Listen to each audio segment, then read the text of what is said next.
If the woman who saved you screams at you to go back to the orphanage while holding your future in her hands, what do you do? And if your adoptive father finally finds the hidden camera inside your old teddy bear revealing what he ignored, who does he choose? In just 24 hours, I turned our charity gala into a public trial where they both faced the truth they paid millions to bury. My name is Lucy Alexander, and right now, I am 29 years old, standing in the center of a living room that costs more than the entire operating budget of the orphanage where I spent the first 9 years of my life. The air smells of expensive lilies and old money, a scent that usually masks the rot underneath. But tonight, the rot is out in the open. It is screaming in my face. Go back to the orphanage if you hate this family so much. The words leave Vanessa's mouth like bullets, tearing through the polite silence of the room. She does not just say it, she projects it. Her voice is sharp, practiced, the kind of voice that knows exactly how to pitch itself to command a boardroom or destroy a stepdaughter's dignity. She is standing there, her finger pointed directly at my chest, her manicure flawless, her rage perfectly calculated. To my left stands Mr. Henderson, the family attorney, looking down at his Italian leather shoes, as if they are the most fascinating things in the world. Behind him, near the doorway, Maria, the housekeeper who has known me since I was a scared little girl, is trembling, clutching a silver tray against her chest. And then there is the man who matters most, Edward Brooks, my father, the savior, the CEO of Bright Path Family Network, the largest chain of private foster care centers and orphanages in the state. He is standing by the fireplace, his knuckles white as he grips a crystal tumbler of scotch. He does not look at me. He does not look at Vanessa. He stares into the amber liquid in his glass, as if the answers to his moral bankruptcy are floating somewhere near the ice cubes. He says nothing. He does not step forward to defend the daughter he claimed to love for 2 decades. He does not tell his wife to lower her voice. He just stands there, a monument to cowardice in a $3,000 suit. I turn my head slightly, looking past Vanessa's heaving shoulder, past the terrified staff, and I stare into the empty space where a camera would be.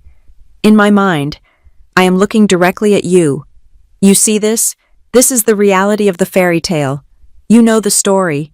You have seen the headlines. Billionaire philanthropist adopts orphan. It was good press. It was great for the stock price. I was the little girl with the dirty face and the big sad eyes from Willow Ridge Orphanage, the flagship facility that Bright Path funded. Vanessa was the one who picked me out. Not because we had a connection. Not because she fell in love with my spirit. She picked me because I was photogenic and I tested high on intelligence, meaning I would not embarrass them at fundraisers. I was an accessory, like a Birkin bag. Only I came with a tax write-off. You are ungrateful, Vanessa hisses. Stepping closer, she slaps a stack of documents onto the mahogany coffee table. The sound is like a gunshot. After everything we have done, the private schools, the car, the clothes, the career, and this is how you repay us. By sniffing around the accounts like a rat. I look down at the papers. I do not need to read them to know what they say. I drafted similar clauses myself when I became the legal director of Bright Path. It is a motion for the board of directors. They are removing me. Conflict of interest. Vanessa reads the legal jargon aloud, mocking me with my own profession. And emotional instability due to unresolved childhood trauma. That is the kill shot. She is using my history against me.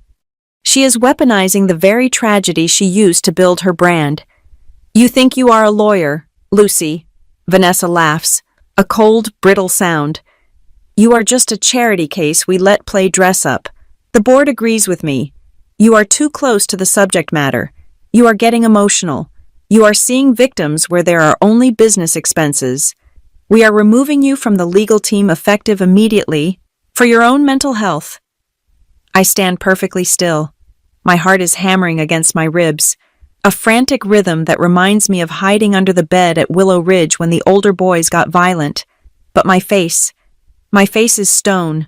I learned that at the orphanage. Never show them where it hurts.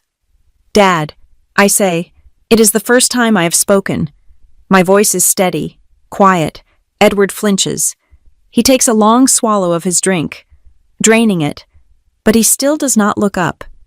Listen to Vanessa. Lucy. She is trying to help you. You have been erratic lately. Maybe some time away is best. Erratic.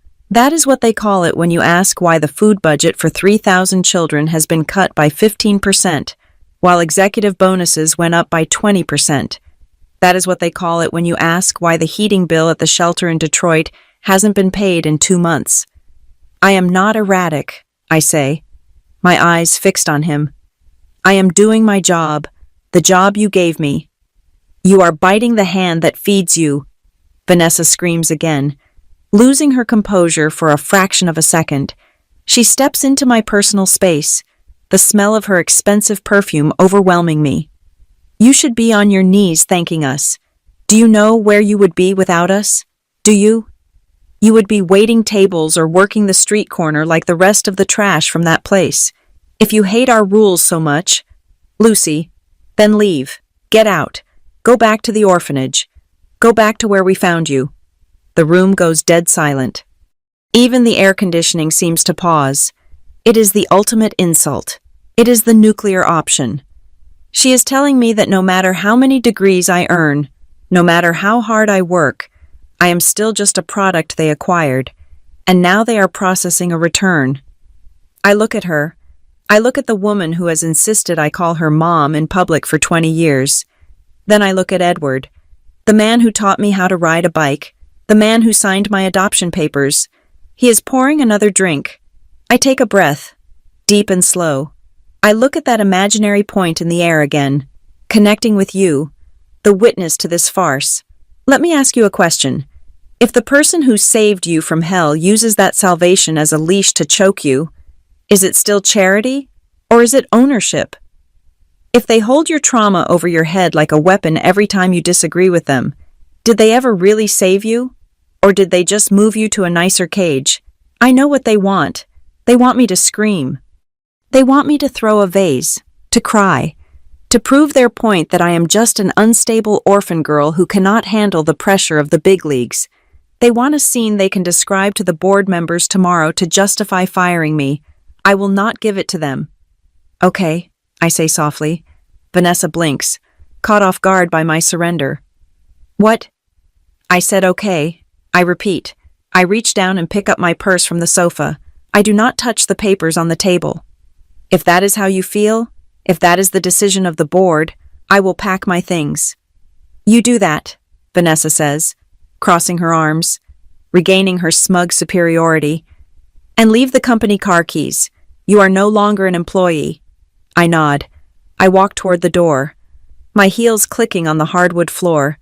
I pass Maria, who looks like she wants to hug me, but I keep my eyes forward. I pass Mr. Henderson, who shifts uncomfortably. I walk out of the living room, into the grand foyer, and toward the heavy oak front door. But I do not leave the house, not yet.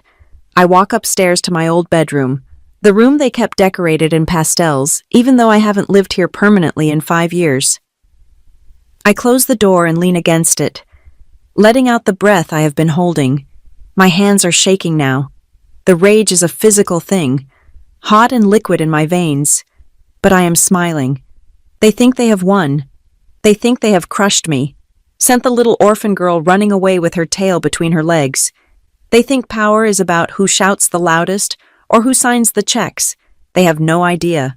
I pull my phone from my pocket.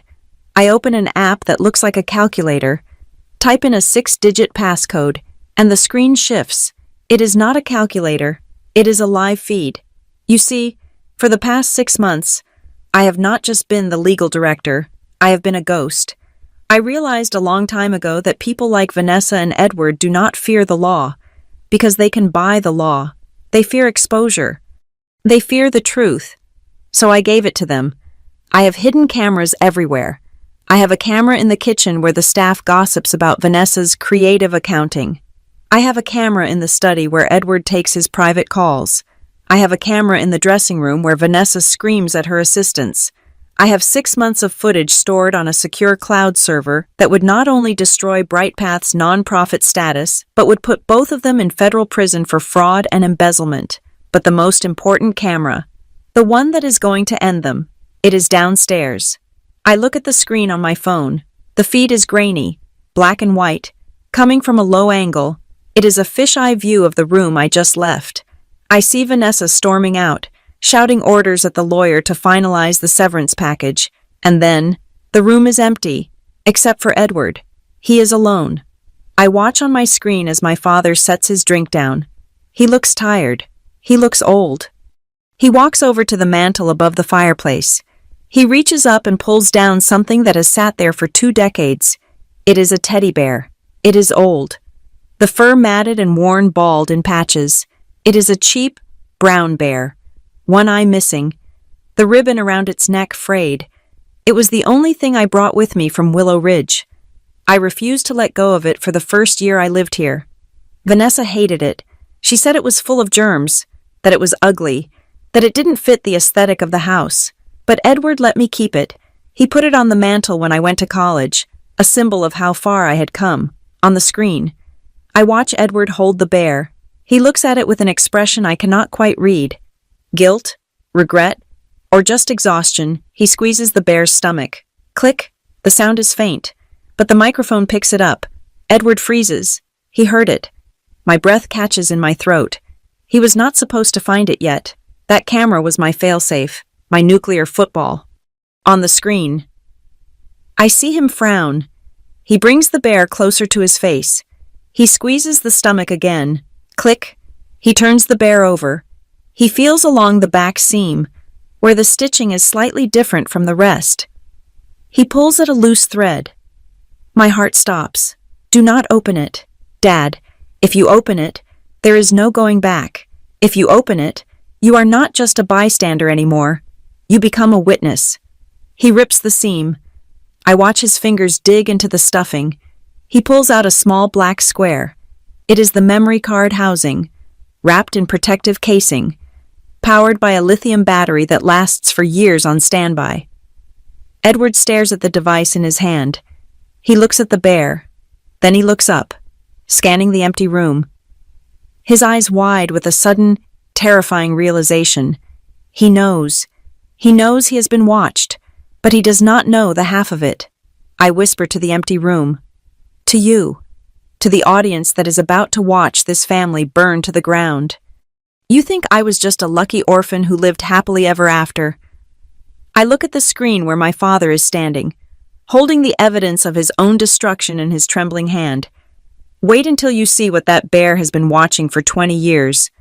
To understand why I put a camera inside a teddy bear, you have to understand the place where I found that bear. You have to smell the bleach and the boiled cabbage. You have to feel the draft that came through the single-pane windows of Willow Ridge Orphanage in the middle of January. People hear the word orphanage, and they imagine a Dickens novel. They imagine cruel headmistresses with canes and gruel. But the reality of Willow Ridge was not active cruelty. It was indifference. It was a systemic erasure of the self. We were not beaten. We were just warehoused. I was not Lucy Alexander back then. I was bed 14 in dormitory B. Willow Ridge was a holding pen funded by state grants that never seemed to reach the pantry. I remember the texture of the sheets, thin as gauze, gray from too many washings. I remember the taste of the canned peaches we got on Sundays, the metal tang of the tin still clinging to the syrup, because the cans had expired 4 or 5 days before they reached our bowls. We slept 2 to a mattress sometimes, head to toe, breathing in each other's stale air. We learned to make ourselves small. We learned that asking for more was a waste of breath, and crying was a waste of water. Then came the day of the rescue. It was a Tuesday. I remember it because Tuesdays were usually laundry days. But that morning, the staff woke us up an hour early. They scrubbed our faces. They put us in the donation clothes that had been saved for special occasions, the ones that did not have holes in the knees. They lined us up in the main hall, a room with peeling paint that smelled of damp plaster. The doors opened, and the sun seemed to walk in. It was the BrightPath delegation. They moved like a single organism, A phalanx of suits and expensive haircuts. In the center was Edward Brooks. He looked like a king. He was tall, broad-shouldered, wearing a suit that cost more than the building we were standing in. He was smiling. A warm, benevolent smile that made you want to crawl into his pocket and live there. But Edward was not the one watching us. That was Vanessa. Back then, Vanessa was not his wife. She was the director of public relations for BrightPath. She was the architect of the image. I watched her move down the line of children. She did not look at us with pity. She looked at us with the calculating eye of a window dresser. She tapped a clipboard with a silver pen, whispering to a photographer who trailed behind her like a shadow. She stopped in front of a boy named Marcus. Marcus had a scar on his lip and a stutter. Vanessa paused, tilted her head, and then shook it slightly. Too damaged, not marketable. She moved to a girl named Sarah. Sarah was too shy, hiding her face in her hands, no emotional connection. Then she stopped in front of me. I was 9 years old. I was skinny, with big eyes that everyone said looked perpetually wet. I was clutching that brown teddy bear, the one a volunteer had given me a year prior. I looked up at her, and I did not flinch. I knew English better than the others because I read the discarded newspapers in the trash. "What is your name?" she asked. "Lucy," I said. My voice was clear. "Lucy," she repeated, testing the sound of it. "Do you like living here, Lucy?" I looked at the camera lens reflecting the light over her shoulder.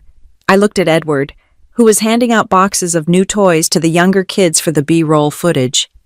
"I am waiting for my family," I said. It was a line I had read in a book. It was calculated. Even at 9, I knew what adults wanted to hear. Vanessa smiled. It was the smile of a predator who had just spotted a limping gazelle. She turned to the photographer. "The light is better over here. Get the bear in the shot. It plays well." That was it. I was not chosen because Edward fell in love with me. I was not chosen because of destiny. I was chosen because I was the perfect prop.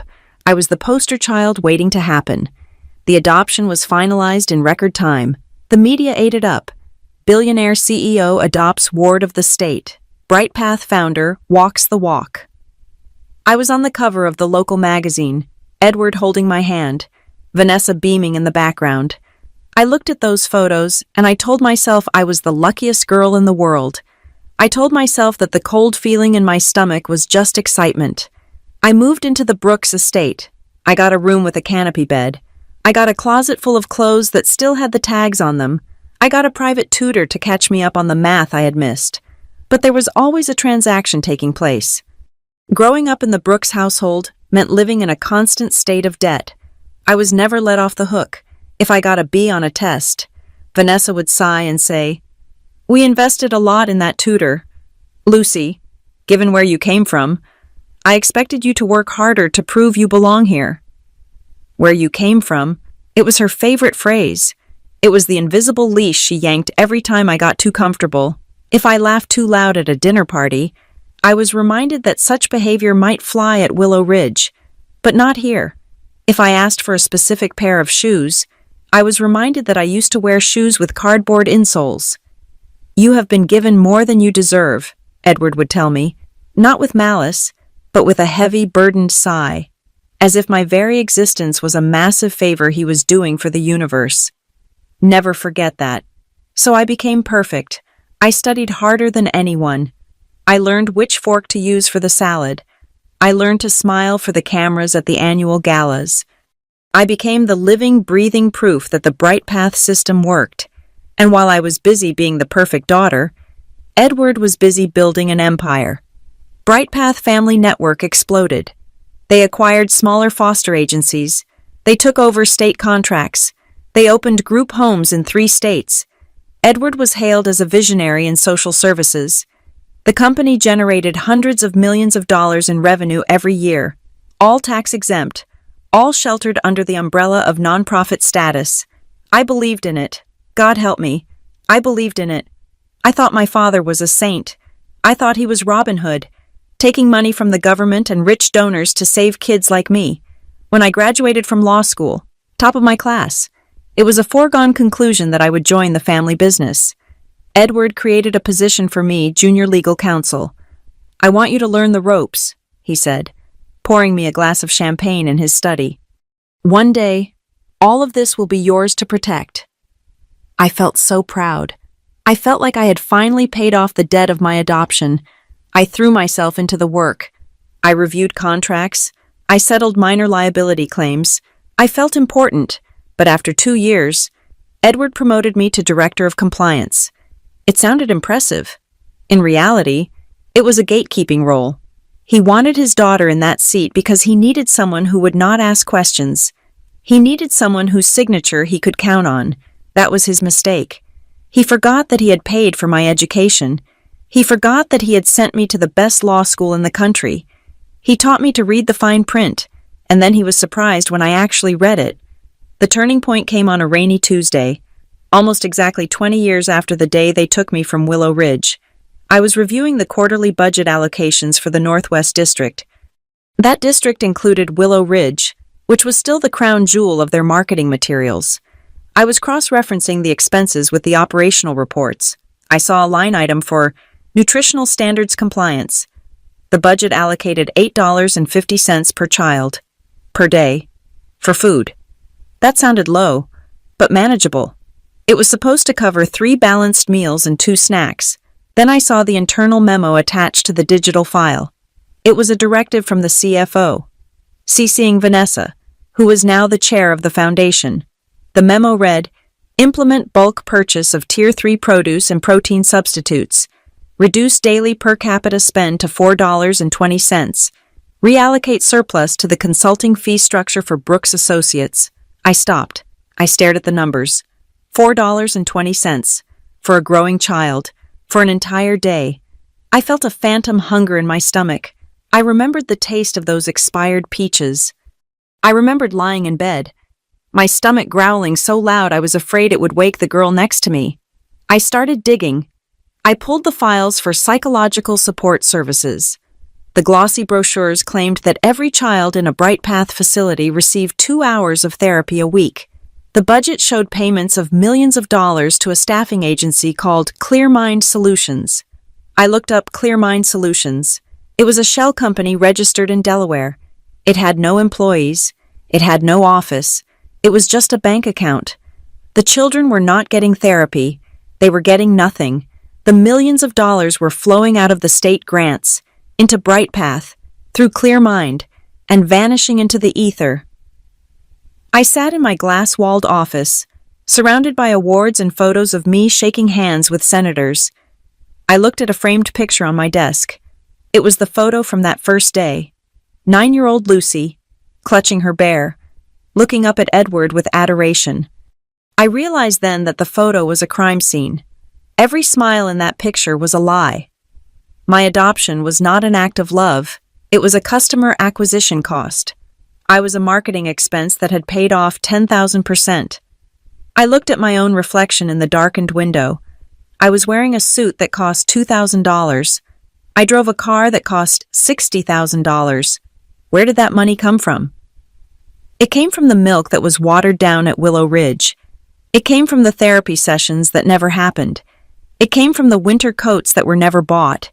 It came from the empty bellies of children who were currently sleeping in the same bed I used to sleep in. I was not just a victim of the system. I was a beneficiary of the theft. I felt bile rise in my throat. I wanted to scream. I wanted to run into Edward's office and throw the files in his face. I wanted to ask him how he could sleep at night. But the training kicked in. The years of being the perfect, poised Brooks daughter. The years of law school. I did not scream. I did not run. I closed the file. I wiped my fingerprints from the desk. I walked out of the building with a smile on my face, waving goodnight to the security guard. That night, I went home to the estate. I sat in the living room while Vanessa talked about the upcoming gala and which tablecloths would look best under the lighting. I watched Edward drink his scotch, and for the first time, I did not see my parents. I saw defendants. I went to my room. I took the old teddy bear off the shelf. I looked into its plastic eye. "I am sorry," I whispered to the bear, and to the little girl I used to be. "I am so sorry I let them use us. I took a pair of scissors and opened the seam on the bear's stomach. I did not have a camera then, but I knew I needed one. I knew that documents could be shredded, hard drives could be wiped. But words. The things they said when they thought no one was listening, that was the only currency that mattered. I decided then that I would not just leave. I would not just quit. That would be too easy. That would let them win. I was going to stay. I was going to smile. I was going to sign the papers they put in front of me, and I was going to document every single second of it.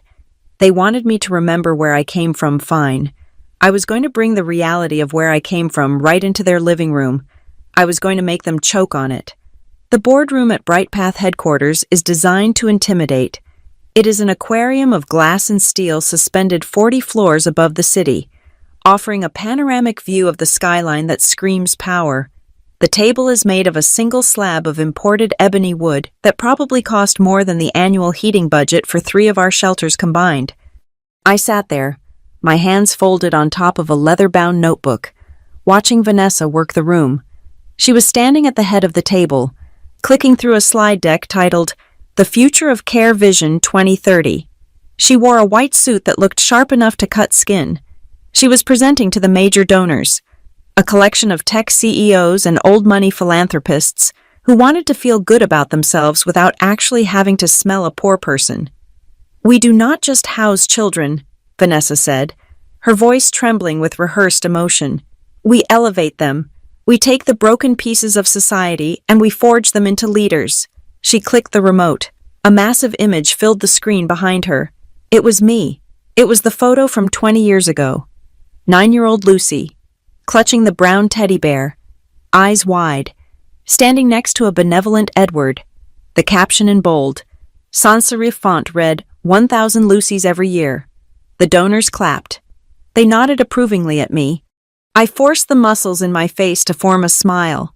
It was a reflex, like a knee jerking when tapped with a rubber hammer. But under the table, my fingernails were digging into my palms so hard I could feel the skin breaking. Can you believe the audacity? They were using my face to sell a lie while I sat there with the evidence of their fraud burning a hole in my briefcase. On the surface, the meeting was a celebration, but I was not looking at the slides. I was looking at the financial quarterly reports that had been distributed 5 minutes earlier. I am a lawyer, but I have learned to think like a forensic accountant. Numbers do not lie. People lie. Numbers just wait for you to notice them. I looked at page 14, Capital Expenditure Facility Maintenance and Upgrades. The number was up 12% from the previous fiscal year. It listed a total of $4 million spent on HVAC renovation and structural repairs for the mid-state facilities. That sounded great. It sounded responsible, but I had something the donors did not have.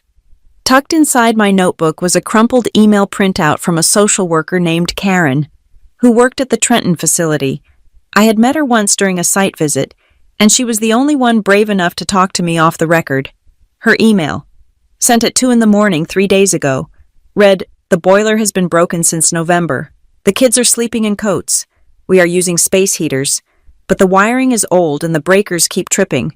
I have put in 6 work orders. Management says there is no budget." I looked back at the glossy report. $4 million for repairs. I looked at the email. Kids sleeping in coats. Where did the $4 million go? I scanned further down. Educational resources and tutoring. Up 8%. Yet, I knew for a fact that the after-school reading program in the West District had been canceled last month because they could not afford to pay the teachers overtime. It was a shell game, a magic trick. Look at the shiny poster of the happy orphan girl over here. So you do not notice the hand reaching into the cash register over there, after the meeting. When the donors had been ushered out to the lobby for champagne and hors d'oeuvres, Edward signaled for me to follow him to his office. "Excellent work on the compliance review, Lucy," he said, closing the heavy door behind us. The sound of the lock clicking shut seemed louder than usual. "But we have one small item to clear up before the audit next week." He walked over to his desk and picked up a document in a blue folder. He held it out to me. "I need your signature on this," he said. "It is just a standard vendor agreement. We are bringing in an external consultancy to streamline our operations. You know how bloated the administrative side can get. I took the folder. I opened it. Contract for Strategic Management Optimization. Vendor Apex Horizon Solutions, LLC. Contract value. $5 million. $5 million. I scanned the scope of work. It was gibberish. A salad of corporate buzzwords. Synergy analysis. Workflow paradigm shifting. Human capital leveraging. It meant absolutely nothing. Who is Apex Horizon? I asked. I kept my voice neutral. Just a boutique firm, Edward said, turning to pour himself a drink. Top-tier guys. They are going to help us cut the fat. I did not need to look them up. I had already done my homework. I had run a search on the State Business Registry the night before when I saw the draft agenda. Apex Horizon is registered to a P.O. box in Nevada, I said. I looked up from the paper. The registered agent is a lawyer we use for estate planning, but the principal owner listed on the incorporation documents is Liam. Edward paused. The ice in his glass clinked.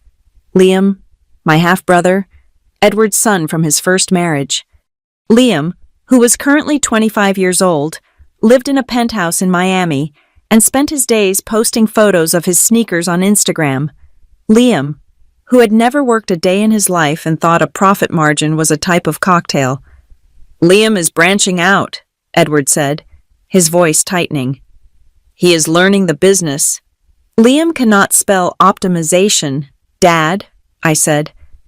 And when I looked at the wire transfer instructions attached to this contract, the routing number does not go to a business account. It flows through a holding company that lists Vanessa as the sole signatory. The silence in the room was heavy. It was thick enough to choke on. This is not a consulting contract, I said, dropping the folder onto his desk. This is embezzlement. You are taking $5 million of grant money meant for foster care and funneling it into your wife's private LLC, using your son as a straw man. Edward turned around slowly. The benevolent father mask was gone. In its place was the face of a man who had built an empire by crushing anything that stood in his way. Watch your tone, Lucy, he said. Watch my tone. I laughed, but there was no humor in it. Dad, this is $5 million. Do you know what $5 million buys? It buys new boilers for every facility in the state. It buys fresh produce for 3 years. It buys therapy for kids who wake up screaming because of what their biological parents did to them. And you want to give it to Vanessa so she can, buy another vacation home in the Hamptons. It is for the stability of the family, Edward snapped. He slammed his glass down on the coaster. You do not understand how this world works. Lucy, you think the money just appears. You think the donors give us checks because they are saints. We have to maintain an image. We have to maintain a lifestyle that convinces them we are successful. If we look poor, they do not give us money. If we look successful, they write the checks. Vanessa understands that. This money secures the future of Bright Path. It is stealing, I said. It is stealing from orphans. It is management, he roared. Then he lowered his voice, leaning over the desk, looking me dead in the eye. You are still too soft. Lucy, that is your problem. You look at a spreadsheet and you see a child's meal. I look at it and I see the future of the entire corporation. If we do not make these moves, if we do not secure our own liquidity, the whole thing collapses and then nobody gets fed. I make the hard choices so you can sit there and feel morally superior. The door opened behind me. Vanessa walked in. She must have been listening from the hallway. She walked right past me and stood next to Edward. She placed a hand on his arm, a united front. She does not get it, Eddie, Vanessa said, looking at me with a pitying smile. I told you, she still thinks like a child from Willow Ridge. She thinks the world owes her something. She thinks money is magic. She turned to me. Her eyes were cold, dead things. Bright Path exists because of us. Lucy, not because of you. We built this. We saved you. And now you want to lecture us on how to spend the money we earned. You are just an employee. And frankly, you are becoming a liability. I looked at them, the king and queen of charity. I thought about the cold draft at Willow Ridge. I thought about the hunger. You do not forget that kind of hunger. It sits in your bones. It waits. When you are a child relying on the state for food, you learn to count every pea on your plate because you do not know if there will be dinner. If I had not been that child, maybe I would have signed. Maybe I would have bought into their logic that you have to be rich to help the poor. But I knew better. I knew that every dollar they siphoned off was a hole in a shoe. It was a textbook that was 20 years old. It was a child being told no when they asked for a second helping. I will not sign it, I said. You have to sign it, Edward said. As legal director, your signature is required for compliance. Then fire me, I said. But I am not putting my name on a felony. I turned and walked out. That was the moment the war started. I went back to my office, but I did not work. I started saving files. I downloaded everything. I contacted the external auditing firm and formally requested a spot check of the vendor list, CCing the entire board of directors. It was a declaration of war. I knew what they would do. I knew they would not fire me immediately because it would look suspicious. They had to destroy my credibility first. 2 days later, I heard the whispers. I was in the break room getting coffee when 2 junior associates walked in. They stopped talking immediately when they saw me. They looked at their shoes. Later that afternoon, I received a forwarded email from a friend on the investor relations team. It was a summary of a call Edward had made to our biggest banking partner. Notes from call with CEO Edward expressed concern about legal department bottleneck. Mentioned that Lucy Alexander is going through a difficult personal crisis. Hinted that her background and childhood trauma are resurfacing, causing erratic decision-making and paranoia. Suggested she might not be tough enough for the business side of things. We should route sensitive approvals through the CFO for now. There it was. They were painting me as the broken orphan, the unstable girl who could not handle the pressure. They were using my past, the very tragedy they had exploited to build their brand, to discredit me. Vanessa dropped by my office an hour later. She did not come in. She just leaned against the door frame, holding a latte. You look tired, sweetie, she said. Maybe you should take a mental health day. Or a month. You know how emotional people with your history can get when they are stressed. She smiled, took a sip of her coffee, and walked away. I sat there and listened to the hum of the server in the corner. I looked at the camera I had hidden in the smoke detector above my desk. Keep talking, Vanessa, I whispered. Please, just keep talking. I opened my laptop and created a new folder. I named it The Laundromat. I dragged the file about the $5 million consulting fee into it. They thought they were dealing with a scared little girl who was afraid to go back to the poverty line.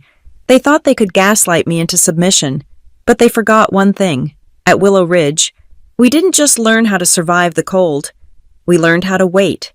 We learned that the people in charge always get sloppy eventually. I was not going to sign their contracts. I was going to sign their arrest warrants. I knew that if I was going to go to war with the woman who raised me, I needed a general, and I needed a bunker. I found both in a glass-walled office in downtown Chicago, 3 blocks away from the Bright Path headquarters. This was the domain of Maya Lewis. Maya and I had survived law school together. We had shared instant noodles and panic attacks in the library at 3 a.m. She was the only person in the world who knew that the polished, perfect Lucy Brooks was still, deep down, the scared kid from Willow Ridge. I sat across from her, watching her read the dossier I had compiled. The silence in the room was heavy, broken only by the sound of turning pages. Maya did not look shocked. That is why I liked her. She looked focused. They are going to come for you, Lucy, Maya said, closing the file. She took off her glasses and rubbed the bridge of her nose. You refused to sign a $5 million laundering contract. Vanessa is not going to let that slide. She is going to paint you as incompetent, unstable, or worse. She is going to try to strip you of your board voting rights. I know, I said. That is why I am here. I need a shield. Maya nodded and pulled a legal pad toward her. Bright Path is a non-profit entity, but it operates like a Fortune 500 company. That is their weakness. They have to answer to a board, to state regulators, and to the IRS. If this was a private family business, Vanessa could do whatever she wanted, but it is not. It is a public trust. She started sketching a diagram on the pad. If we can prove she is embezzling funds, Maya said, tapping the paper with her pen, we do not just win a lawsuit. We trigger a federal investigation. The Attorney General steps in. The assets get frozen. The entire power structure flips. But we need irrefutable proof. We need more than just your suspicion about a shell company. I can get the proof, I said. And while you are getting it, Maya said, her voice turning sharp, you need to make sure they cannot silence you. If they commit you to a mental health facility, or if they manage to get an emergency injunction claiming you are a danger to the company, you are finished. She opened her drawer and pulled out a document she had already drafted. This is a durable power of attorney, she said, sliding it across the polished desk. It grants me full legal authority to act on your behalf if you are incapacitated, detained, or removed from your position against your will. It also designates me as your primary legal counsel for all disputes involving the Brooks estate. If they try to lock you out, I kick the door down. I signed it without hesitation. The scratch of the pen on the paper felt like the first shot fired in a revolution. Now, Maya said, leaning forward, her eyes gleaming with the thrill of the hunt. Let us talk about surveillance. You said you want to catch them. You cannot just record them illegally and expect it to hold up in court. We have to be smart. We have to make them invite the cameras in. We spent the next 2 hours outlining a plan that was equal parts corporate strategy and espionage. The first step was the Trojan horse. As the legal director, I had the authority to implement risk management protocols. I drafted a memo citing a recent and minor liability lawsuit at a foster home in Ohio. I argued that to protect Brightpath from future litigation and to ensure the safety and security of our beloved children, we needed to upgrade the security camera systems in all our administrative offices and common areas. It was the perfect cover. Vanessa loved anything that reduced liability. Edward loved anything that looked like a facility upgrade. I signed the work order the next day. I hired a security firm to install high-definition cameras in the hallways, the cafeterias, and the main offices of every Brightpath facility, including the headquarters. I sent a company-wide email announcing it as a safety-first initiative. Everyone applauded. What they did not know was that I personally approved the camera angles. I made sure the cameras in the headquarters were not just pointed at the elevators. They were pointed at the document shredders. They were pointed at the break room tables where the accounting staff ate lunch and complained about the discrepancies in the ledgers. They were pointed at the entrance to Edward's private conference room. That was the legal side. That was the shield. But I needed a sword. I knew the real conversations did not happen at the office. They happened at home. They happened over expensive wine in the living room or in the hushed tones of the master suite. For that, I needed something off the books. 2 days later, I waited until Vanessa was at her spa appointment and Edward was playing golf. I let a man named Miller into the estate. Miller was not a security guard. He was a freelance technician Maya knew, a man who specialized in matrimonial disputes and corporate espionage. He did not ask questions. He just asked for the Wi-Fi password and the floor plan. I need the kitchen, I told him as we walked through the silent house. The staff talks in there. I need the study. That is where my father makes his calls. And I need the dressing room off the master bedroom. That is where Vanessa goes when she thinks she is truly alone. Miller worked fast. He installed pinhole cameras that were virtually invisible. One was hidden in the smoke detector in the kitchen. Another was concealed inside the spine of a faux leather encyclopedia on Edward's bookshelf. The one in the dressing room was the masterpiece. He embedded it in the frame of the full-length mirror, right where Vanessa stood every morning to critique her own reflection. These run on a separate frequency, Miller explained, packing his tools. They upload directly to a cloud server I set up for you. The encryption is military grade. Even if they sweep the house for bugs, these are passive until they detect motion or sound, so they are hard to find.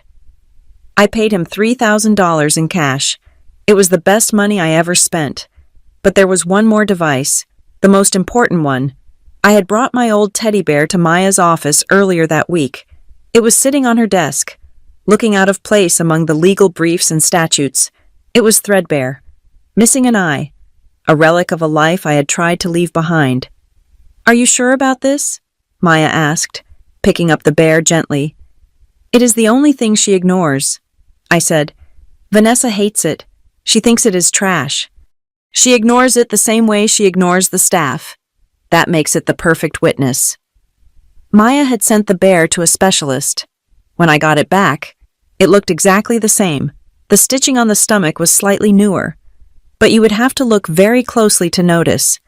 Inside, nestled deep in the stuffing, was a device smaller than a matchbox. It was not just a camera, it was a voice-activated recorder with a high-fidelity microphone. We had programmed it with specific triggers to conserve battery life and storage space. It would start recording whenever it detected Vanessa's voice frequency, or if it heard specific keywords. The primary keyword was orphanage. I took the bear home. I placed it back on the mantel in the living room, right where Edward liked to keep it as a prop for his benevolent father image. Then, I waited. The data started coming in immediately. Every night, I would go to Maya's apartment. We would order takeout and sit in her living room with 2 laptops open. Combing through the footage, it became a ritual, a horrifying, fascinating ritual. We created folders on the secure drive: evidence of fraud, coercion, asset hiding. The footage from the office confirmed the financial crimes. We saw the CFO joking with an assistant about how to categorize the consulting fees so the auditors would not look twice. We saw Edward signing checks to shell companies without even reading the cover letters. But the footage from the house, that was the stuff of nightmares. Watching Vanessa in her dressing room was like watching a demon shed its skin. Without the public watching, her poise evaporated. She was vicious. One night, we watched a clip dated Tuesday, 9 in the evening. Vanessa was on the phone with her personal banker. "I do not care if the transfer looks suspicious," Vanessa's voice tinny through the hidden speakers. "Just move it. We need the liquidity in the Cayman account before the fiscal year ends. Edward is getting nervous, and I need a safety net." Maya paused the video. "That is intent," she said, typing furiously. "She is planning an exit strategy. She knows the ship might sink." We watched another clip. This one was from the kitchen. Vanessa was yelling at the housekeeper, Maria, about a stain on a tablecloth. "You are useless," Vanessa spat. "I swear, you people are all the same. You think because we give you a job, you can just slack off. You should be grateful I do not call immigration." Then came the bear's footage. The camera angle was low. Looking up from the mantel, it captured the living room in wide, distorted clarity. Edward and Vanessa were having a drink. They thought I was asleep upstairs. "Lucy is asking too many questions," Edward said. He sounded tired. He was slumping in his chair. "She is looking at the food budgets for Willow Ridge." "She is ungrateful," Vanessa replied, pacing in front of the fireplace. She stopped right in front of the bear. The camera focused on the silk of her dress. "We took her out of that rat hole. We gave her a life, and she dares to judge us. She should be thanking us that she is not eating leftovers out of a dumpster." I froze. I felt the blood drain from my face. "She is my daughter," Edward muttered. But it was weak. It was pathetic. "She is a project." "Edward," Vanessa snapped. "She is a good story. But if the story stops working, we change the narrative. I spoke to the lawyers today. If we can prove she is mentally unstable, residual trauma from her time in the system, we can rewrite the trust. We can cut her out of the control group." "You want to disinherit her?" "I want to protect the company," Vanessa said. "And if that means sending our sweet, obedient girl back to reality, then so be it. She needs to remember that she is just a guest here. She needs to remember she slept in a room with 20 other kids who didn't have last names." Maya looked at me. Her hand hovered over the pause button. "Lucy, do you want me to stop?" "No," I said. My voice was steady, but my hands were shaking. "Play it again." I watched it again. I listened to the woman who had bought me prom dresses and thrown me birthday parties refer to me as a project. I listened to my father say nothing to defend me. I realized then that my anger had shifted. At the start of this, I was angry about the money. I was angry about the fraud. I was angry that they were stealing from the state. But this was different. If my father had just been a bad businessman, I could have forgiven him. If he had made mistakes and lost money, I would have helped him fix it. But listening to them talk, I realized that they did not see the children in their care as human beings. They saw them as inventory. They saw me as a successful unit of inventory that was starting to malfunction. "This is not just about the money anymore, Maya," I said, staring at the frozen image of Vanessa's face on the screen. "I know," Maya said softly. "It is personal." "No," I said. "It is spiritual." I stood up and walked to the window, looking out at the city lights. Somewhere out there, in the dark, there were thousands of kids sleeping in bright path beds, kids who were cold, kids who were hungry, kids who were waiting for a savior like Edward Brooks to come and pick them out of a lineup. "They are selling souls," I said. "They are taking the suffering of children and turning it into silk dresses and scotch. They are not just thieves. They are vampires." I turned back to the screen. "We are not just going to sue them," I told Maya. "We are going to destroy them. I want every single word they said recorded. I want every insult, every threat, every laugh. I want to build a mirror so big that when they finally look into it, they die of shame." Maya nodded. She hit save on the file. "The living file," she named it. We spent the next 2 weeks feeding that file. We grew it until it was heavy with their sins. And all the while, I went to work. I smiled at Vanessa. I called Edward Dad. And I waited for the perfect moment to let the truth out of the cage. The feed from the camera hidden in the spine of the fake encyclopedia was black and white, but the picture was sharp enough to see the sweat glistening on my father's forehead. It was Tuesday night. I was sitting in Maya's apartment, a half-eaten carton of takeout on the table, watching the destruction of my own life play out on a laptop screen. It is a strange thing to watch your parents plot against you. It feels like an out-of-body experience, like watching a surgery where you are both the patient and the surgeon. In the video, Edward was sitting behind his massive oak desk, rubbing his temples. Vanessa was pacing the room. She moved like a shark in a tank, smooth and predatory. "We are not firing her, Edward," Vanessa said. Her voice was calm, reasonable. It was the voice she used when she was explaining to a donor why their name could not be on the building unless they doubled their contribution. "We are elevating her. Think of it as a promotion." "She is the legal director," Edward said. He sounded exhausted. "If we remove her, the board will ask questions. The press will ask questions. Lucy is the face of the company."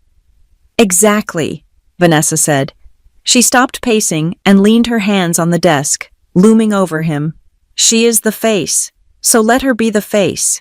We move her to an honorary position, something like global ambassador or chief impact officer. She cuts ribbons. She kisses babies. She tells her sad little orphan story at galas. But she does not touch the contracts. She does not see the budgets." I felt a chill run down my spine. They wanted to turn me into a mascot. They wanted to hollow me out and wear my skin to sell their lies. "She won't accept that," Edward said. "She knows the bylaws. The current trust structure gives her voting power on the board because she is the designated successor. I wrote it that way because she understands the system from the inside." "Then we change the bylaws," Vanessa said. "We cannot just change them," Edward argued. "Not without cause." Vanessa smiled. On the black and white screen, it looked like a grimace. She reached into her leather portfolio and pulled out a document. "I had my personal attorney draft this," she said, sliding it across the desk. Edward picked it up. "What is this?" "It is an amendment to the succession plan," Vanessa said. "It states that if the designated successor is deemed psychologically unfit or emotionally compromised due to past trauma, their voting rights are suspended and transferred to a family council." "A family council?" Edward asked. "Me?" Vanessa said simply. "And Liam, And you? We would hold the majority vote. We could protect the assets from her. Instability. I stared at the screen. My mouth went dry. Psychologically unfit. Vanessa, Edward said, his voice low. She is not unstable. She is just idealistic. She is asking tough questions. She is damaging the company, Vanessa snapped. She is obsessing over food budgets and receipts from 10 years ago. That is not idealism. Edward, that is paranoia. It is a trauma response. She is reverting. She is acting like that scared little girl from Willow Ridge who thought everyone was trying to steal her bread. I felt Maya's hand on my shoulder, squeezing tight. I did not look away from the screen. And if she refuses to step down, Edward asked, then we prove she is unfit, Vanessa said. We have the leverage. We just need the documentation. The feed cut out as the motion sensor timed out. I sat back in my chair, my heart hammering against my ribs. They were not just trying to fire me. They were trying to erase me. They were trying to use the very thing that made me who I am, my survival, as proof that I was broken. Switch to the dressing room feed, Maya said. Her voice was hard, professional. That was recorded 20 minutes later. Look at the timestamp. I clicked the file. The angle changed. We were now looking at Vanessa's dressing room. It was a palace of mirrors and silk. Vanessa was sitting at her vanity, removing her diamond earrings. Her phone was pressed to her ear on speaker. I need you to go into the archives, Vanessa was saying. Yes, the physical files, the ones from 20 years ago. A man's voice crackled on the line. I recognized it immediately. It was Mr. Sterling, the current director of Willow Ridge. He was a man who sweated too much and always smelled of stale coffee. Mrs. Brooks, Sterling said. Those files are sealed. They are confidential records of minors. I am the chair of the foundation that pays your salary. Gerald, Vanessa said, applying night cream to her neck. Nothing is confidential from me. I want you to find Lucy's intake forms. I want you to find every incident report, every time she talked back, every time she got into a fight over a toy, every time she cried. She was a good kid. Mostly, Sterling said. A bit quiet, protective of the younger ones. I do not need good kid, Gerald, Vanessa hissed. She stopped rubbing her neck and looked at her reflection in the mirror right into the camera hidden in the frame. I need a pattern. I need evidence of early onset aggression, attachment disorder, inability to regulate emotion. If she pushed another kid on the playground, I want it to look like an assault. If she stole an extra apple from the cafeteria, I want it to look like theft. You want me to enhance the records? Sterling asked nervously. I want you to interpret them correctly, Vanessa corrected him. You know how these trauma cases are. They are ticking time bombs. We saved her, but you cannot erase biology. Can you? If any reporters or auditors come asking about her recent behavior, that is the line. We did our best, but the damage was deep. She was always difficult, wild. I felt a wave of nausea. Wild. I remembered the fights she was talking about. I remembered pushing a boy named Tommy because he was trying to steal a blanket from a 4-year-old girl. I remembered stealing food, not an apple, but a box of crackers because the kitchen had closed early and my roommate was crying from hunger. Vanessa was taking my acts of survival, my acts of love, and twisting them into symptoms of a disease. Make sure the narrative is clear, Vanessa continued. People love a story about a wild animal being tamed by a loving family, but they also understand that sometimes the animal bites. If she goes public with any of her accusations, that is our defense. She is biting the hand that feeds her because she is sick. I understand, Sterling said. I will have the files on your desk by Friday. Vanessa hung up. She smiled at herself in the mirror. It was a terrifying, satisfied smile. We tamed her, she whispered to herself. I slammed the laptop shut. I could not watch her face anymore. I stood up and paced the small room, my hands shaking with rage. They are building a coffin for me, I said. A legal coffin. They are going to bury me under a pile of fake psychological evaluations. It is a classic move, Maya said. She was typing furiously on her own computer. Discredit the whistleblower. Make them look crazy so no one believes the evidence. But they made a mistake. What mistake? I asked. They own the narrative. They have the money. They have the files. They have the arrogance, Maya said. Vanessa is so focused on painting you as the villain that she forgot to cover her own tracks. And Edward, he is not just a passive observer. Lucy, come look at this. I walked over to where Maya was sitting.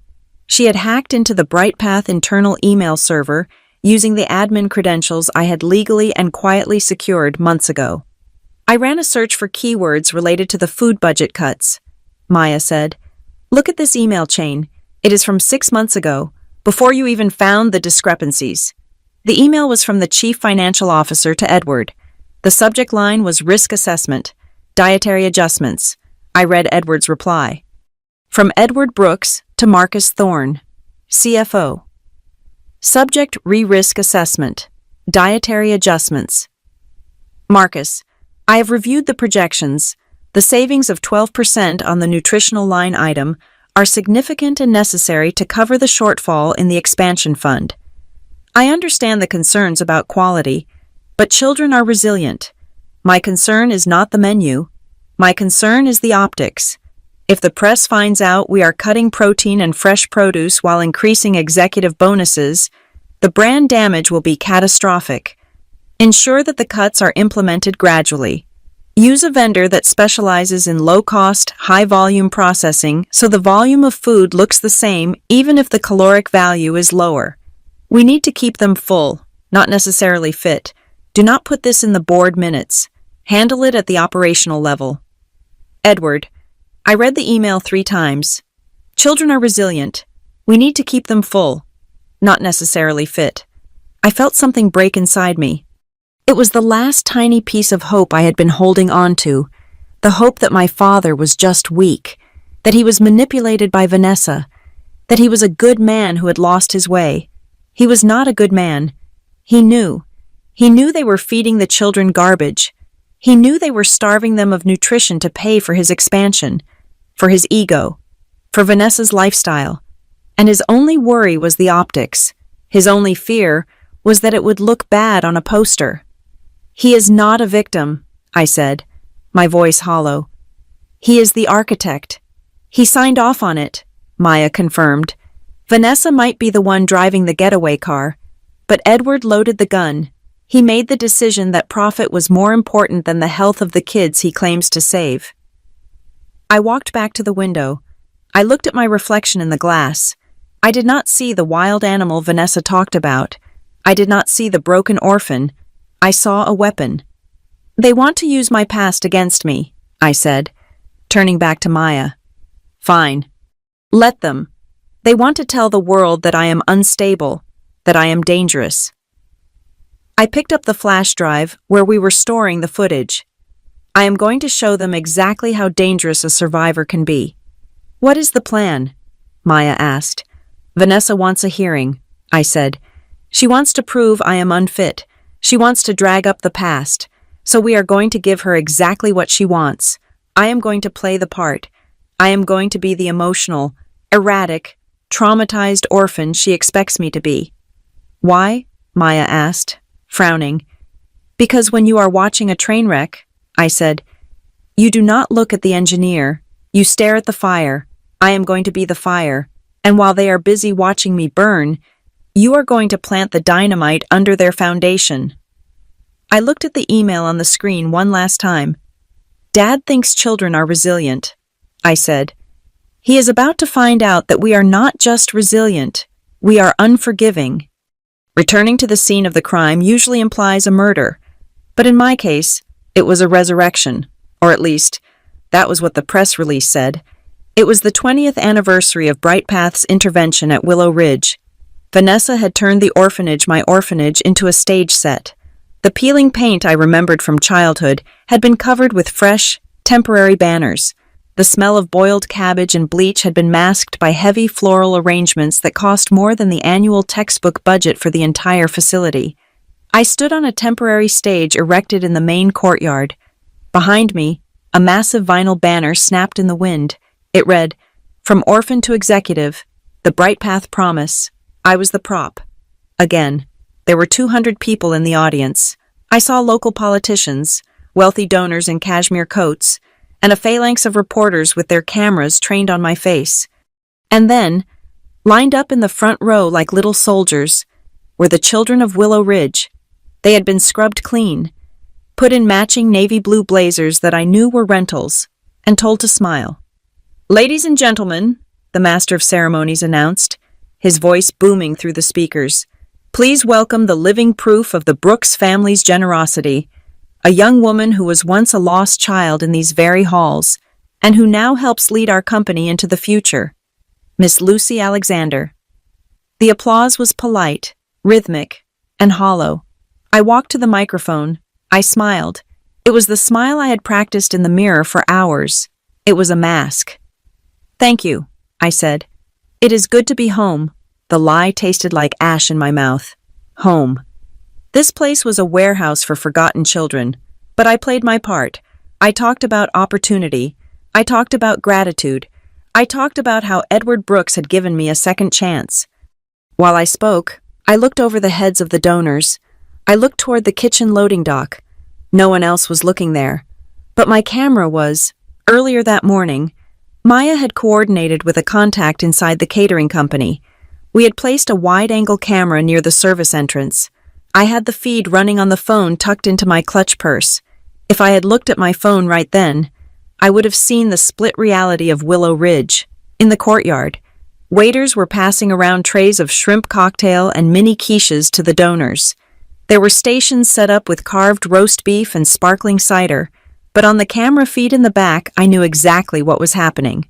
The catering staff had been instructed to plate a specific number of show meals for the children in the front row, just enough for the photo op.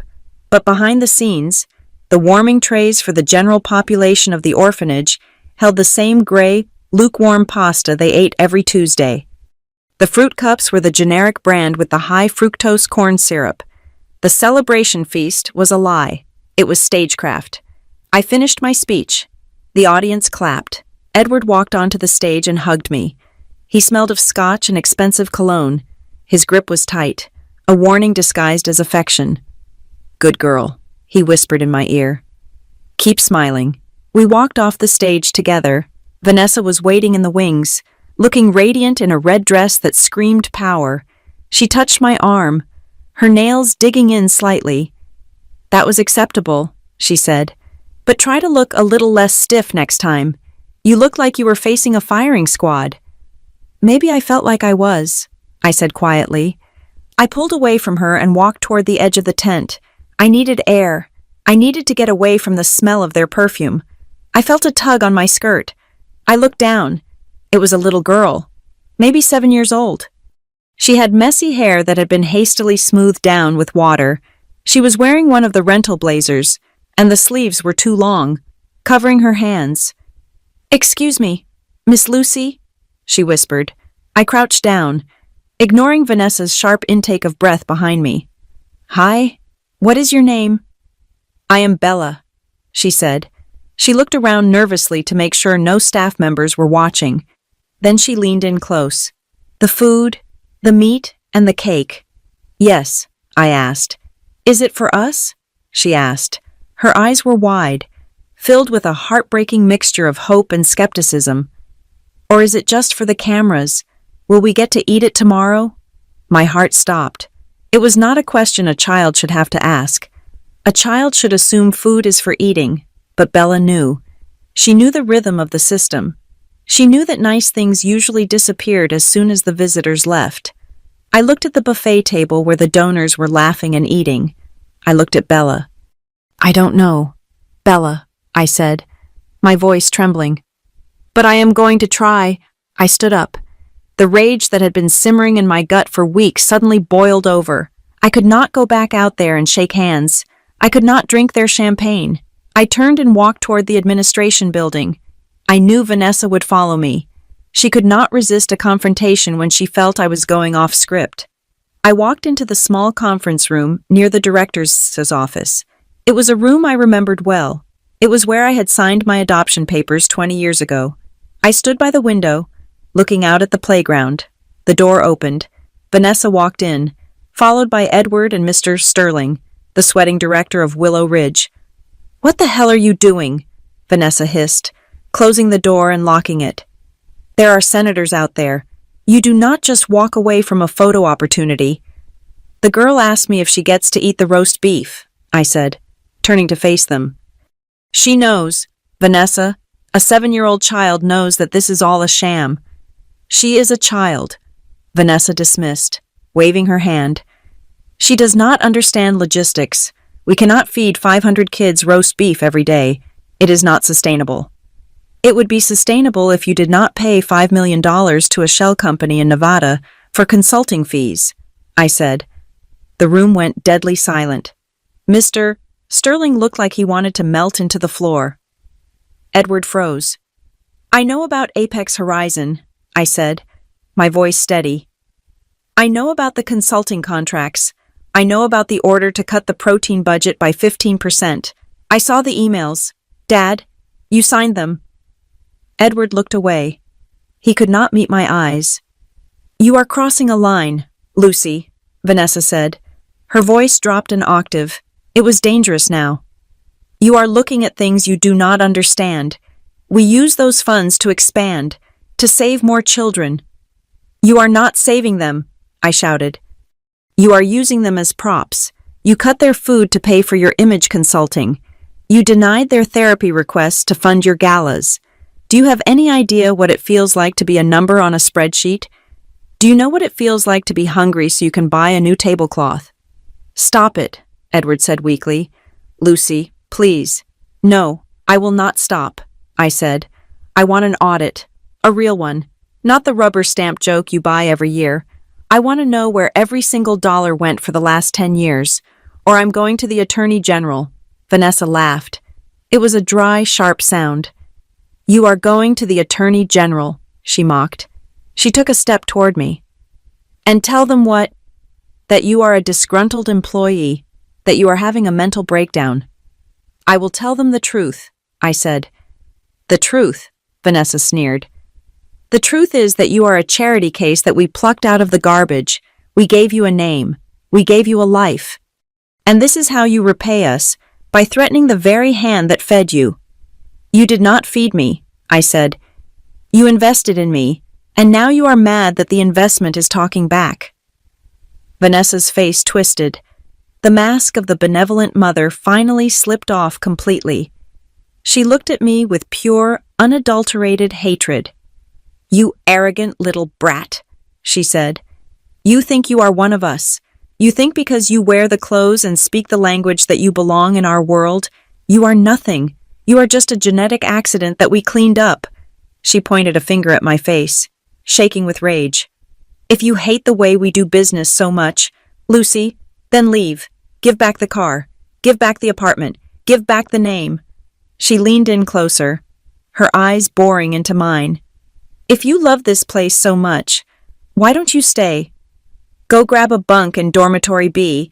I am sure Mr. Sterling can find a mattress for you." She paused, letting the words hang in the air. "Go back to the orphanage." The words hit me like physical blows. I looked at Edward. I looked at the man I had called Dad for 20 years. "Dad," I asked softly, "are you going to let her speak to me like that?" Edward looked at Vanessa. Then he looked at his shoes. He took a breath, but he said nothing. He did not defend me. He did not tell her to stop. He just stood there, a coward in a $3,000 suit. Mr. Sterling looked terrified. He was wringing his hands, looking from me to Vanessa. "Mrs. Brooks," he stammered. "Perhaps we should—" "Shut up, Gerald," Vanessa snapped. She turned back to me. "You heard me. If you want to play the victim, go be a victim, but do not dare stand in my boardroom and lecture me about finance. You are done, as of this moment. You are on administrative leave pending a psychological evaluation." I stood there for a long moment. I let the silence stretch. I let the insults sink into the walls. "Okay," I said. My voice was barely a whisper. Okay, Vanessa asked, blinking. I understand where I stand, I said. I understand exactly who you are, both of you. I turned and walked out of the room. I did not slam the door. I closed it gently. As I walked down the hallway, listening to the distant applause from the courtyard, I felt a strange sense of calm. Vanessa thought she had won. She thought she had crushed me with that final insult. She did not know about the bookshelf. In the conference room, right behind the glossy poster that said Bright Path Cares, tucked between a stack of annual reports, was a small black box. It was a high-definition camera with a wide-angle lens and a high-gain microphone. I had placed it there myself when I arrived. Under the pretense of checking the room setup, it had recorded everything. It had recorded the discussion about the shell company. It had recorded Edward's admission of guilt through his silence. And most importantly, it had recorded Vanessa Brooks, the saint of the city, telling her adopted daughter to go back to the orphanage. I walked out to the parking lot. My driver was waiting. But I saw Edward's limousine pulling up. Vanessa and Edward were leaving early. They had done their photo op. They had crushed the rebellion. Now they were going to celebrate. I got into my car, but I did not leave. I pulled out my tablet and opened the remote access app. I switched the feed to the camera installed on the dashboard of Edward's limousine. Maya had bribed their driver 3 weeks ago to install it, claiming it was a new insurance requirement for the fleet. The screen flickered to life. I saw Vanessa and Edward sitting in the back of the car. The privacy partition was up. Vanessa was pouring champagne. She looked exhilaratingly happy. The adrenaline of the fight had flushed her cheeks. You see, Vanessa said, handing a glass to Edward. I told you. You have to be firm with her. She is just a child. Edward, a sulky, ungrateful child. Edward took the glass. He looked out the window. It felt harsh. Vanessa, telling her to go back. It was necessary, Vanessa said. Taking a sip, she laughed, a cruel, tinkling sound. She needs to be reminded of her place. She thinks she is the heir. Please, she is a mascot, and mascots do not talk back. She leaned back against the leather seat, closing her eyes. When the board meets next week, we will present the psychological report. Gerald will doctor the old files. We will show that she has a history of instability. They will strip her of the voting rights, and the trust will revert to the family council. We win, Edward. We win, Edward sighed. I suppose you are right. It is for the best. For the company. For us, Vanessa corrected him. It is for us. I sat in my car in the parking lot of Willow Ridge. I watched them toast to my destruction. I saved the clip. I looked at the file name, The Homecoming, then I started the engine. Enjoy the champagne, Mom, I whispered to the screen. It is the last bottle you are ever going to drink. The envelope arrived on a Thursday morning. It was heavy cream linen, the kind of stationery that costs $5 a sheet, embossed with the Bright Path gold leaf logo. It looked like an invitation to a gala, but when I opened it, I realized it was a summons to my own execution. Notice of competency evaluation. The wording was polite, bureaucratic, and lethal. It stated that due to recent concerning behavior and reports of emotional volatility, the board of directors required me to undergo a psychological assessment to determine my fitness to continue as general counsel and to retain my voting privileges on the trust. I took the letter to Maya. She laid it on her desk next to the draft of the amended will we had stolen from Edward's computer. This is it, Maya said, tapping the paper with her pen. This is the bridge. They have the draft will that cuts you out if you are deemed unstable. Now they are manufacturing the proof that you are unstable. They are not just firing you, Lucy. They are trying to put you under a conservatorship, or at least strip you of your legal autonomy regarding the family assets. I looked at the signature at the bottom, Vanessa Brooks, chair of the foundation. She wants to paint me as the hysterical orphan, I said. She wants to tell the board that the trauma of my childhood has finally cracked me, and for my own good, I need to be removed from power. Exactly, Maya said. And if you refuse to go, They will use that as proof of non-compliance and paranoia. If you go and fight them, they will say you are aggressive. If you go and cry, they will say you are emotionally fragile. It is a trap. No matter which door you walk through, you lose. I stared at the letter. I thought about the camera footage of Vanessa in her dressing room, telling the director to doctor my childhood files. I thought about the way she had sneered, "Go back to the orphanage." "I am not going to lose," I said, "because I am not going to fight them." Maya frowned. "What do you mean?" "Vanessa expects me to be defensive," I said. "She expects the lawyer. Lucy, she expects me to come in citing statutes and threatening defamation suits. That is what a rational, strong person would do. And that is not what she wants," I said. "She wants the broken child. She wants the girl who stole crackers because she was afraid of starving. She wants the girl who pushed people away because she was scared of being sent back." I looked at Maya, and for the first time in weeks, I let the mask slip. I let my shoulders slump. I let my eyes fill with the very real exhaustion that had been eating me alive. "I am going to give her exactly what she paid for," I said. "I am going to play the part. I am going to be the most unstable, traumatized, ungrateful orphan they have ever seen. I am going to validate every single prejudice they have about me." "That is dangerous," Maya warned. "If you do a good job, you hand them the weapon to destroy you." "Only if nobody else sees who is holding the gun," I said.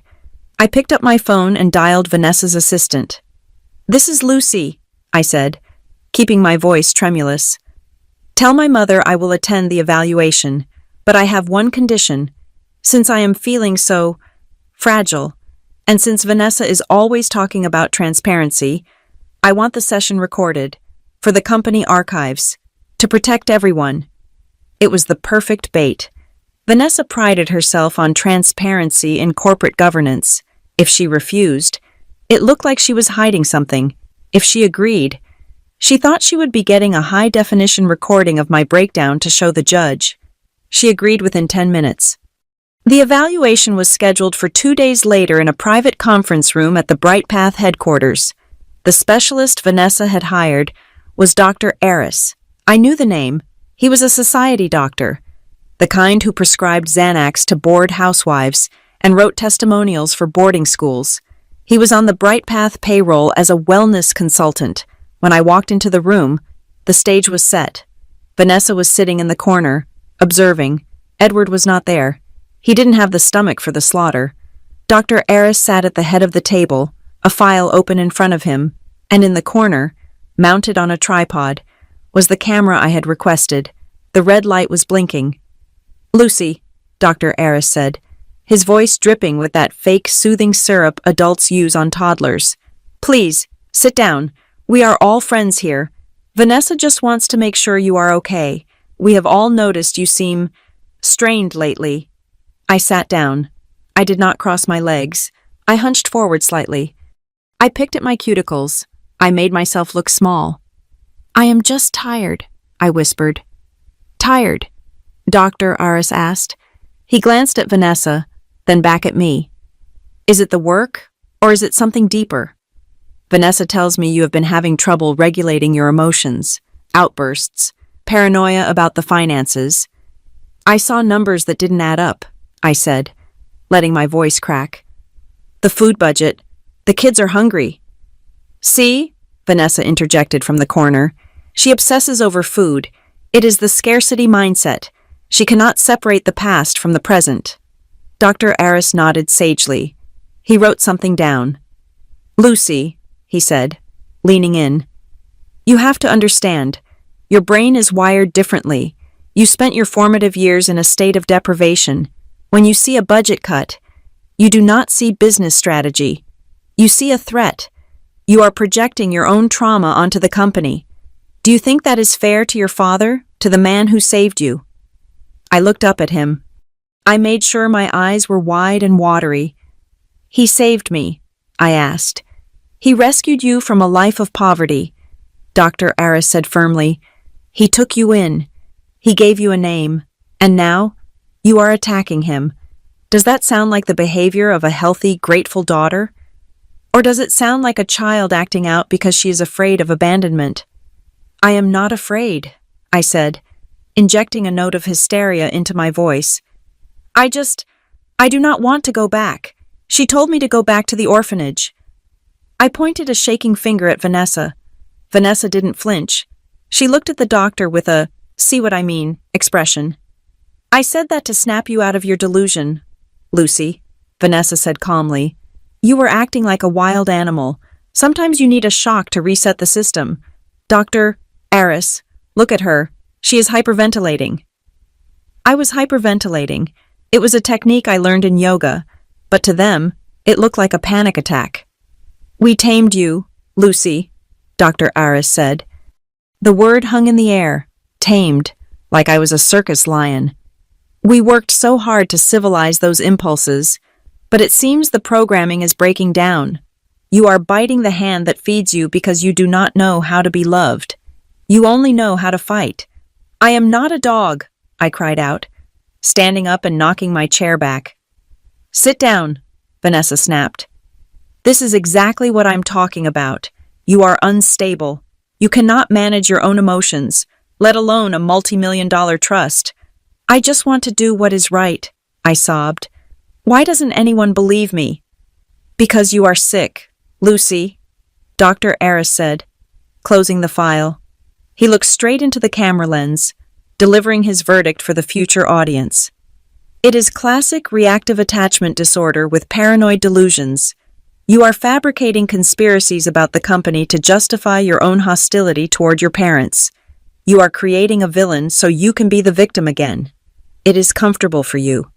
Being a victim is all you know. I put my face in my hands. I let my shoulders shake. Maybe you are right, I mumbled into my palms. Maybe I am crazy. Maybe I should just sign everything over. That would be the best thing, Vanessa said, her voice softening instantly. We will take care of the burden. Sweetie, you just go get some rest. We will send you to a nice facility in Switzerland. Fresh air, no spreadsheets, no stress. Okay, I whispered. Okay. I grabbed my purse and ran out of the room, still sobbing. I ran down the hallway, past the confused receptionist, and into the elevator. As soon as the doors closed, the tears stopped. I stood up straight. I wiped my face with the back of my hand. I pulled out my phone and opened the app. I hadn't just asked for the session to be recorded. I had asked for the raw footage to be uploaded to the cloud server immediately for security. I watched the screen. Back in the conference room, Vanessa and Dr. Aris thought I was gone. They thought the show was over. Vanessa stood up and walked over to the table. She was smiling. That was perfect, she said. Did you get the part where she admitted she might be crazy? I did, Dr. Aris said, chuckling. He began packing his bag. She folded faster than I expected. I thought she would put up more of a legal fight, but you were right. Beneath the law degree, she is just a scared little girl. Is it enough? Vanessa asked. Is this enough to convince the judge to grant the emergency injunction? Vanessa, Dr. Aris said, with this video and my official report, no judge in the state will let her within 10 feet of the company bank accounts. We will label her a danger to the financial stability of the organization. We will paint her as a tragedy, the poor orphan who could not handle the pressure of the high life. It is a compelling narrative. The court will eat it up. Good, Vanessa said. She looked at the camera. Turn it off now. The screen went black. I stood in the elevator as it descended to the lobby. My hands were trembling, but not from fear, from adrenaline. They thought they had captured my breakdown. What they had actually captured was a confession. They had captured a licensed psychologist admitting he had predetermined the diagnosis. They had captured Vanessa admitting she was orchestrating a narrative to strip me of my rights. They had captured the dehumanizing language tamed, civilized, wild animal. I walked out of the building and got into Maya's car, which was waiting around the corner. Did you get it? Maya asked. I handed her the phone. I got everything. They think I'm going to Switzerland. Maya watched the clip. Her jaw tightened as she listened to Dr. Eris call me a project that had gone wrong. "This is not just malpractice," Maya said, her voice cold. "This is criminal conspiracy. They are using psychiatry as a weapon to facilitate fraud. If we show this to the medical board, Aris loses his license tomorrow. If we show it to the judge, the conservatorship petition gets thrown out, and they might face charges for abuse of process." "It is more than that," I said, looking out the window at the Bright Path Tower looming over us. "Maya, listen to them. They truly believe it. They believe that because I was an orphan, I am fundamentally broken. They believe that my desire for justice is just a symptom of a disease." "They are monsters," Maya said. "No," I said. "They are a system. Vanessa is not the only one. How many other kids in the system get labeled troubled or oppositional just because they complain about the food? How many kids get medicated because they are angry that they are being neglected?" I realized then that my fight was not just about my inheritance. It was not just about getting revenge on my stepmother. "They built a shield out of the idea that orphans are damaged goods," I said. "They think no one will believe us because we are crazy. We are going to take that shield and smash it over their heads." "So, what is the next move?" Maya asked. "We have the financial fraud. We have the fake psychological evaluation. We have the tapes of them conspiring. We have a gala to attend," I said. "Vanessa wants to announce her new family council structure at the Homes of Hope Gala next week. She wants to announce my retirement due to health reasons." I looked at the date on my phone. "She is going to put me on a screen and tell the world I am broken," I said. "So I am going to put her on a screen and show the world exactly who broke me." "The gala is black tie," Maya said, a small, sharp smile playing on her lips. "Good," I said. "I have a red dress. It hides the blood better." The grand ballroom of the Ritz-Carlton was transforming into a slaughterhouse, though only 2 people in the room knew it. To everyone else, it looked like a fairy tale. The theme of the night was Homes of Hope. The room was draped in shimmering silver and navy blue fabrics, the colors of the Bright Path logo. Centerpieces made of white orchids towered over tables set with fine china and crystal. The air smelled of expensive perfume, roasted duck, and the metallic tang of ambition. I stood at the entrance, clutching my beaded clutch purse. Inside that purse was not lipstick or a compact mirror, but a backup flash drive containing every single lie my family had told for the last decade. Vanessa had outdone herself. She had turned charity into a spectator sport. Tickets to this gala cost $2,000 a plate. The room was filled with the city's elite politicians who needed the photo op, bankers who needed the tax write-off, and socialites who just wanted to be seen near the center of power. I adjusted the strap of my dress.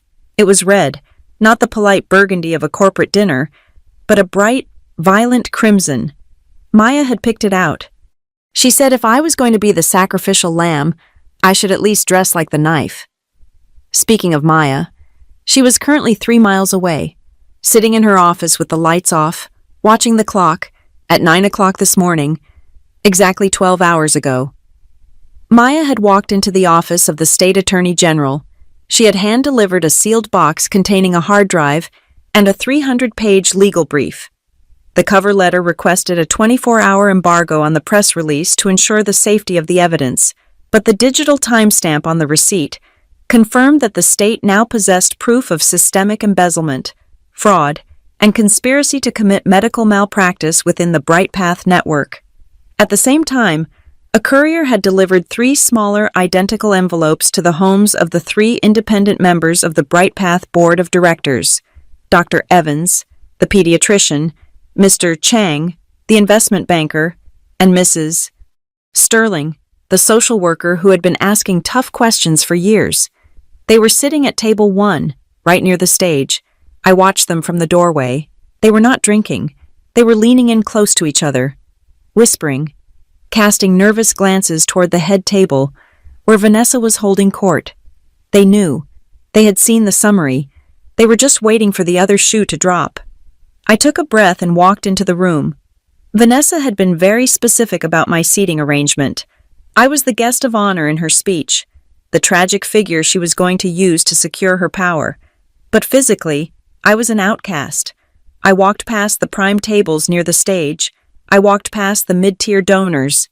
I kept walking until I reached the very edge of the room, near the swinging doors of the kitchen. Table 42. It was a small, round table in the shadows. Seated there were 2 administrative assistants from the HR department, the head of maintenance for the downtown shelter, and 3 teenagers from Willow Ridge who had been brought in as props for the evening. This was Vanessa's message. Do not forget your place. You belong with the staff. You belong with the orphans. You are not one of us. I sat down. The maintenance manager, a nice man named Frank, who always fixed my heater without a work order, looked embarrassed to see me there. Miss Lucy, he said, shifting in his rented tuxedo, I think there must be a mistake. You should be up front with your parents. No mistake, Frank, I said, unfolding my napkin.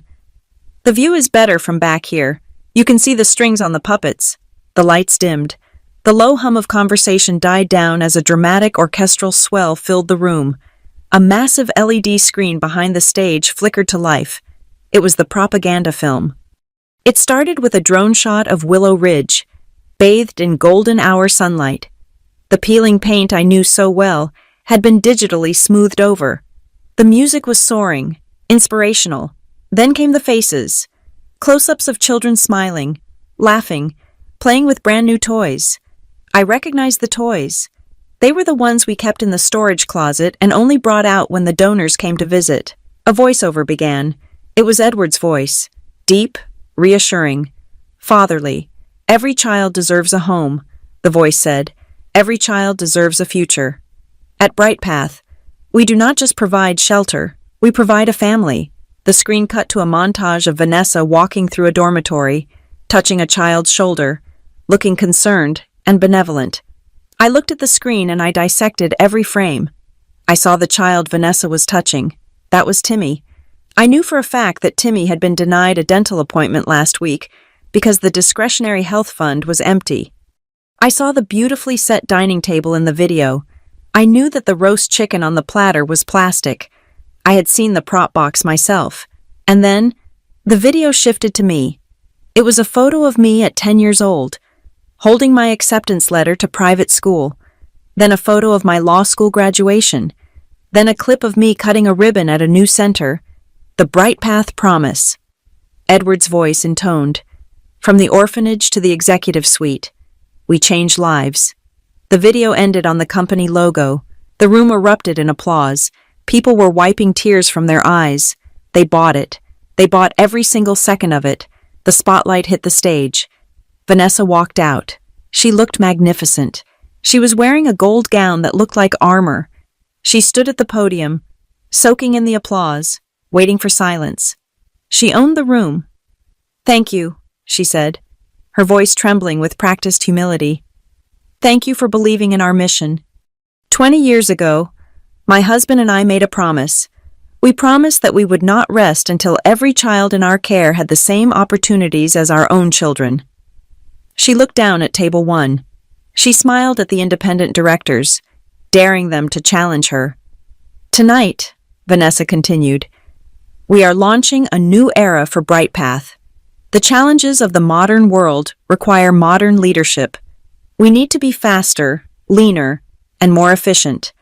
That is why I am proud to announce the formation of the Brooks Family Council, a new governing body that will streamline decision-making and ensure that our resources go exactly where they are needed most.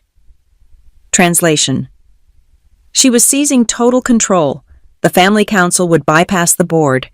It would allow her to move money without oversight. It was the final step in the heist. But, Vanessa said, her face falling into a mask of sorrow, leadership also means making hard choices. It means recognizing when someone we love needs help. Here it comes. The assassination. Many of you know our daughter, Lucy, Vanessa said. She has been the heart of this organization for years. Her journey from Willow Ridge to our legal department has been an inspiration. She paused. She looked out into the darkness. scanning the back of the room until she found table 42. The spotlight swung across the crowd and hit me. I did not flinch. I sat perfectly still, my hands folded in my lap. "However," Vanessa said, her voice dropping to a whisper that was amplified to every corner of the room, "the shadow of the past is long. We often forget that trauma leaves scars that do not always heal. Recently, Lucy has been struggling. The pressure of her role, combined with unresolved issues from her childhood, has taken a toll on her mental and emotional health." A murmur went through the crowd. I saw heads turning toward me. I saw the pity in their eyes, the judgment. Poor thing. They were thinking, "She was damaged goods all along. You can take the girl out of the orphanage, but you cannot take the orphanage out of the girl." "It breaks a mother's heart," Vanessa continued, wiping a non-existent tear from her cheek. "But we must prioritize her recovery.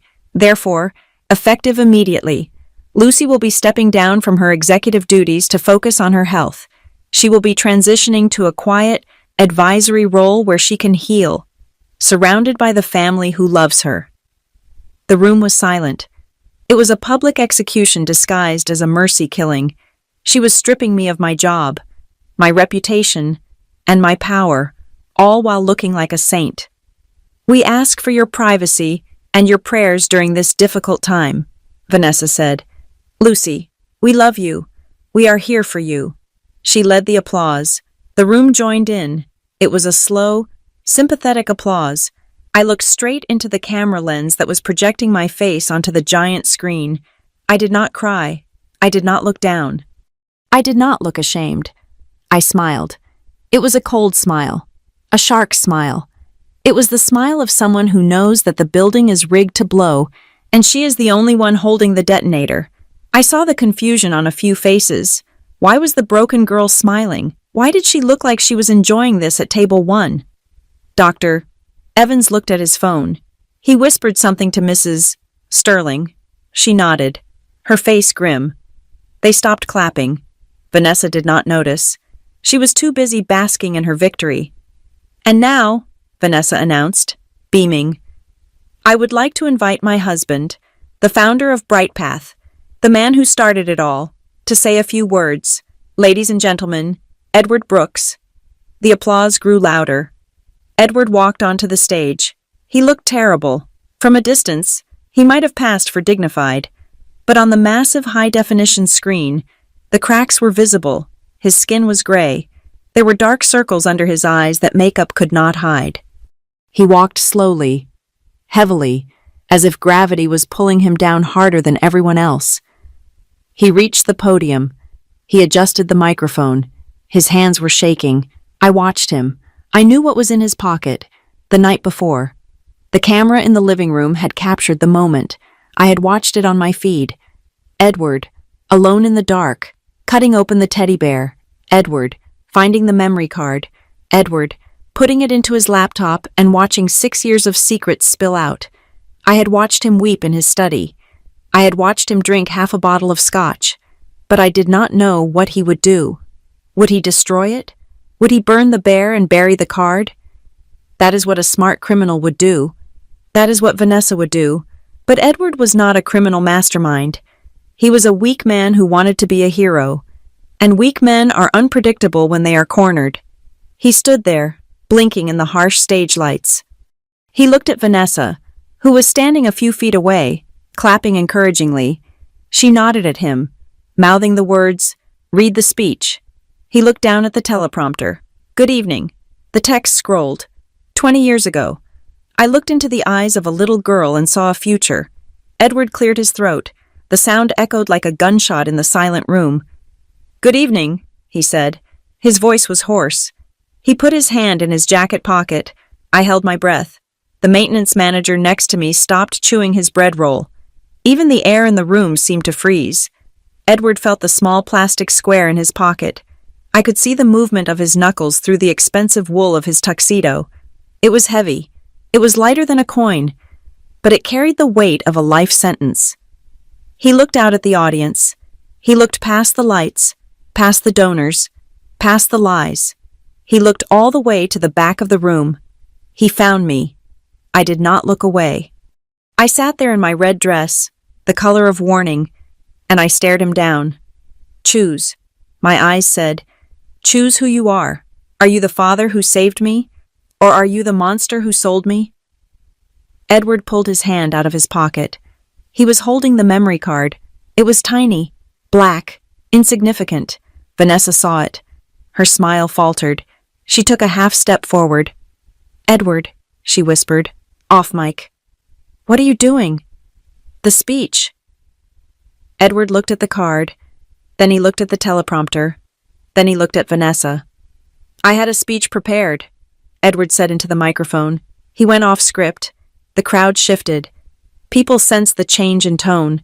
It was not the smooth, polished patter of a fundraiser anymore. It was jagged. It was a good speech, Edward said. It was about how we saved children. It was about how we took Lucy from a hopeless place and gave her a life. He laughed. It was a dry, broken sound. But tonight, he continued, his voice gaining a sudden, terrifying strength. I realize that I have been telling the story wrong for a very long time. He held up the memory card. We did not save Lucy, Edward said. She saved herself. And tonight, I think she is going to save me. Vanessa lunged. She actually moved to grab his arm, her composure cracking. Edward, you are drunk. We are taking a break. Ladies and gentlemen, my husband is not feeling well. I am not drunk, Edward roared. He pulled away from her, knocking into the podium. The feedback squealed. I am awake, Edward said. For the first time in 20 years, I am awake. He turned to the audio-visual technician at the side of the stage, a young kid named Tyler who looked terrified. Tyler, Edward said, holding out the card. This is the presentation. Play it. No, Vanessa screamed. Security cut the mic. But it was too late. The independent directors at Table 1 stood up. Mrs. Sterling raised her hand. Let him speak, she shouted. As a member of the board, I demand to hear what the CEO has to say. Edward walked to the edge of the stage and handed the card to the technician. Play it, Edward commanded. Play all of it. I sat back in my chair at table 42. I picked up my glass of water. You might want to put your roll down. Frank, I said to the maintenance manager, you are going to lose your appetite. The massive LED screen went black for a second. The uplifting music cut out. And then, a new image appeared. It was grainy. It was black and white. It was a view from a mantelpiece.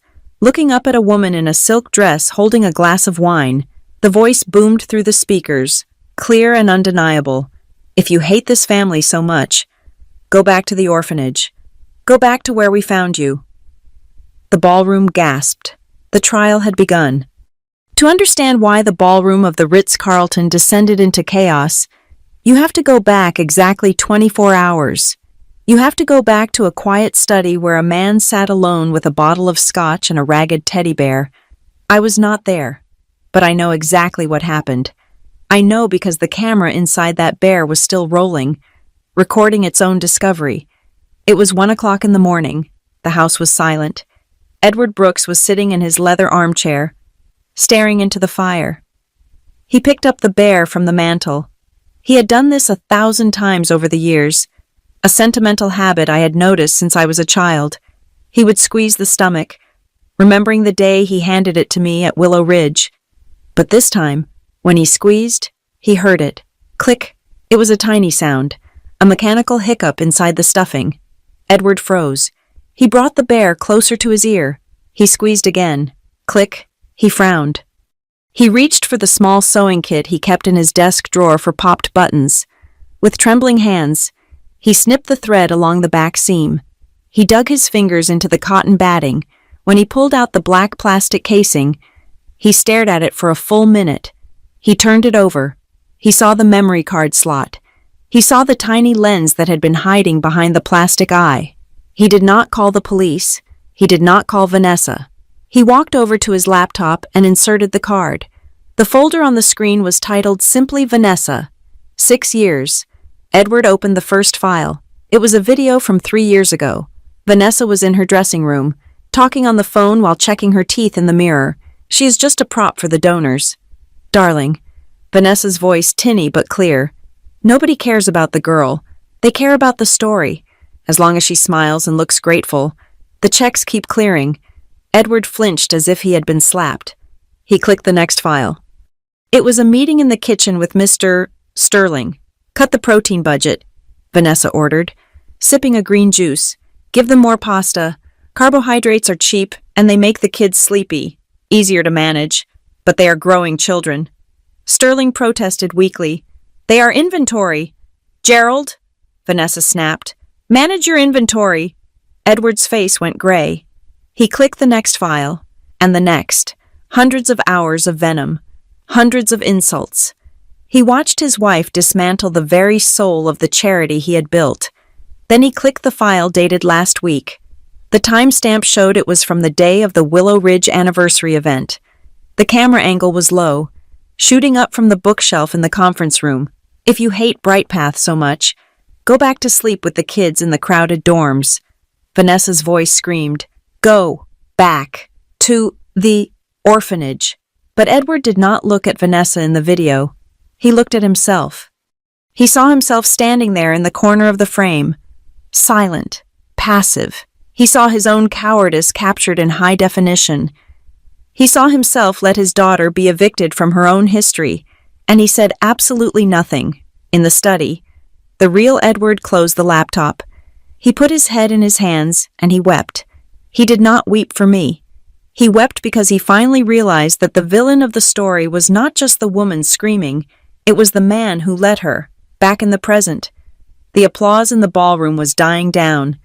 Edward stood at the podium. The house lights were bright, blinding him. He looked down at the front row. He saw Vanessa standing there, clapping, her eyes hard and demanding. She jerked her head toward the teleprompter.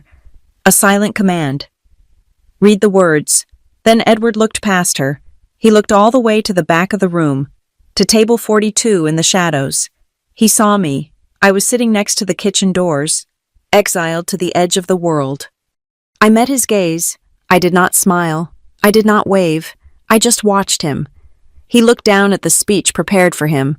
Tonight, we celebrate the triumph of love. The teleprompter read, We celebrate the fact that every child is fed. Every child is safe. Edward gripped the sides of the podium. His knuckles were white. We have a script tonight, Edward said into the microphone. His voice was shaking, not with nerves, but with a suppressed explosion. The room went quiet. This was not the opening line. The script says that my wife is a saint, Edward continued. The script says that Bright Path is a haven. The script says that my daughter, Lucy, is stepping down because she is mentally unstable. Vanessa's smile froze. She took a step forward, her hand raising in a stop gesture. But last night, Edward said, his voice rising, I found something. I found a truth that I should have seen 20 years ago. I found a camera. A ripple of confusion went through the crowd. A camera. Was this part of the show? Edward, Vanessa hissed, loud enough for the first few tables to hear. Stick to the script. You are tired. I am not tired. Edward shouted. The sudden volume made the feedback whine. I am awake. Finally. He reached into his tuxedo pocket. He pulled out the tiny black memory card. It looked like nothing. A piece of plastic the size of a fingernail. But in that room, it was a grenade. He turned to the audiovisual technician, a young man named Tyler, who was standing in the wings, looking terrified. Tyler, Edward said, cut the feed. Play the files on this card. Folder 1. Play it all. No, Vanessa screamed. She lunged for the stage stairs. Security. Stop him. He is having a breakdown. But Edward was faster.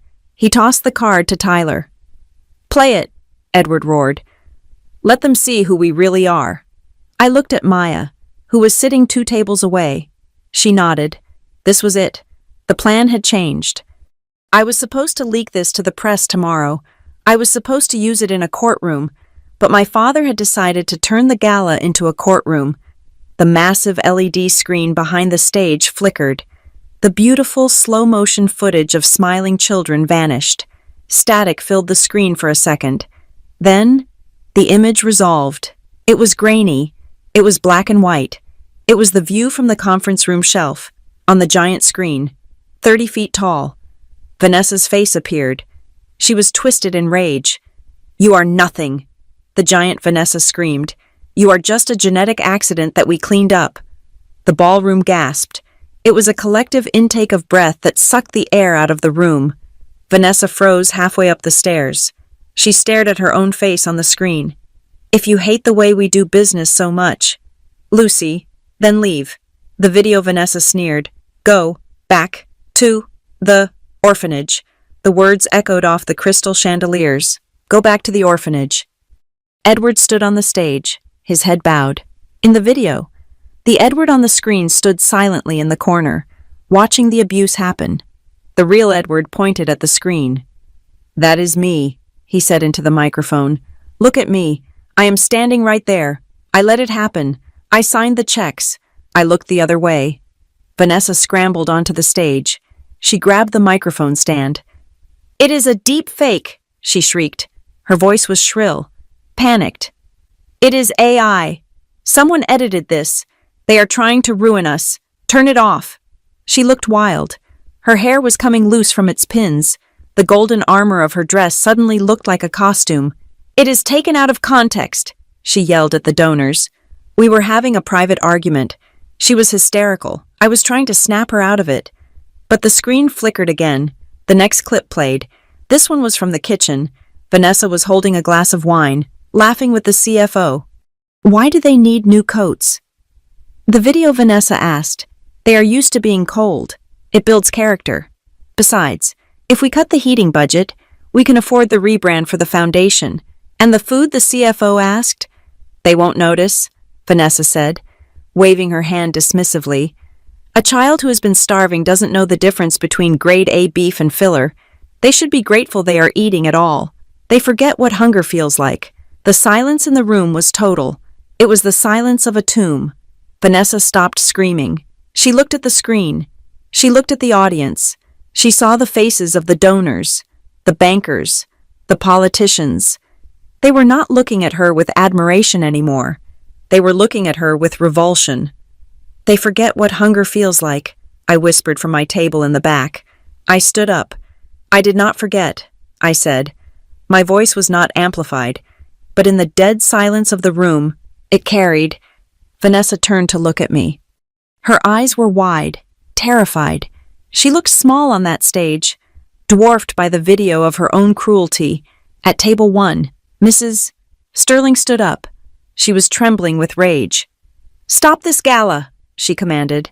Her voice was like a whip crack. "Stop everything right now." She turned to the other board members. "I am calling for an emergency vote of no confidence," she said. "Effective immediately. The executive powers of Vanessa and Edward Brooks are suspended pending a full forensic audit." "You cannot do that," Vanessa cried. "I am the chair. I own this foundation." "Not anymore," a deep voice said from the side of the room. A man in a gray suit stood up. I recognized him. He was the Deputy Attorney General. He had been invited to give a toast, but now he was doing something very different. He walked toward the stage, followed by 2 uniformed officers who had been waiting in the lobby. "Nobody leaves this room," the Deputy Attorney General said. "This building is now a crime scene. We are securing all digital assets and physical records." He pointed at the screen, where the loop of Vanessa mocking the hungry children was still playing. "That," he said, pointing at the video, "is probable cause." Vanessa looked at Edward. She reached out for his hand, looking for an ally, looking for the weak man she had controlled for 2 decades. "Edward," she pleaded, tell them we did it for the family." Edward looked at her hand. Then he looked at the memory card that was still in the technician's console. He stepped away from her. "We did not do it for the family, Vanessa," Edward said softly into the microphone. "We did it to the family." He looked at me across the room. He looked old. He looked broken. But for the first time in my life, he looked at me and he did not see an investment. He saw a daughter he had failed. "I am sorry, Lucy," he said. The police officers stepped onto the stage. One of them took Vanessa by the arm. She started screaming again, thrashing in her golden dress, yelling about her lawyers, about her rights, about how ungrateful we all were. I watched them take her away. I looked at the screen one last time. I saw the image of myself as a child, clutching the bear, projected behind the chaos. I picked up my glass of wine. I took a sip. It tasted like victory, but it also tasted like ashes. I looked at Maya. She was already on her phone, coordinating with the AG's office. She caught my eye and gave me a grim nod. The bomb had gone off, the smoke was clearing, and I was the only one left standing. The Deputy Attorney General raised his hand, halting the officers who were escorting Vanessa toward the exit. The ballroom was in shambles, a graveyard of abandoned champagne flutes and shattered illusions. But the night was not over. "Hold her," the AG representative said. His voice was calm, the voice of a man who knew he had all the time in the world. "Before Mrs. Brooks leaves the premises, we have immediate corporate governance issues to resolve. The board of directors has requested an emergency session, right here, right now." They did not take us to a private room. There was no dignity left to preserve. Instead, the hotel staff hastily arranged a circle of chairs in the center of the dance floor, under the glare of the house lights. It was a surreal, public tribunal. The independent board members, Mrs. Sterling, Dr. Evans, and Mr. Chang, sat on one side. The Attorney General's team stood behind them, and on the other side, facing them, sat the Brooks family. Edward sat with his head in his hands. Vanessa sat straight, her mascara smudged, her golden dress looking ridiculous under the harsh lighting, flanked by 2 police officers, and then there was me. For 20 years, I had sat at tables with these people as the poor relation. I had been the mascot, the charity case, the girl who should be grateful for every crumb. Tonight, I pulled out my chair and sat down as the prosecutor. I placed a thick file on the table. It landed with a heavy thud that echoed in the silent room. "Let us begin," Mrs. Sterling said. She was no longer the polite socialite I knew. She was furious. Vanessa immediately went on the offensive. It was her only setting. "This is a farce," Vanessa spat, straining against the reality of her situation. She glared at me. "You are listening to a mentally unstable girl. I told you, she is having a breakdown. We have a medical report. Dr. Aris diagnosed her with delusional paranoia just 2 days ago." She looked at the board members, desperate. "She tampered with those videos," Vanessa insisted. "She is sick. She hates us because she cannot process her own trauma. You are going to destroy this company based on the hallucinations of an ungrateful orphan." I did not say a word. I simply looked at Maya, who was standing behind my chair like a sentinel. Maya stepped forward. She placed a tablet on the table, facing the board members. "Regarding the medical report," Maya said coolly, "we have a supplementary exhibit." She pressed play. The video from the elevator ride appeared. It was Dr. Aris, packing his bag, laughing with Vanessa. "Is it enough to convince the judge?" Vanessa's recorded voice asked. "With this video and my official report, no judge in the state will let her within 10 feet of the company bank accounts." Dr. Aris replied on the screen, "We will paint her as a tragedy. The court will eat it up." Maya paused the video. "That," Maya said, "is your hired expert admitting to conspiracy to commit fraud and medical malpractice. The medical board has already been notified. Dr. Aris will be surrendering his license by morning." Vanessa's face went pale. The last weapon in her arsenal, my sanity, had just been snapped in half. "Mrs. Sterling turned to Vanessa. "You used the company's health resources to fabricate a diagnosis against a whistleblowing executive." "I was protecting the trust," Vanessa shrieked. She was going to ruin everything with her questions. "Let us talk about those questions," Mr. Chang said. He was an investment banker, a man who saw the world in balance sheets. He picked up the financial summary Maya had sent him. "We have records here of $5 million in consulting fees paid to Apex Horizon Solutions, a company with no employees. It was for strategic optimization," Vanessa stammered.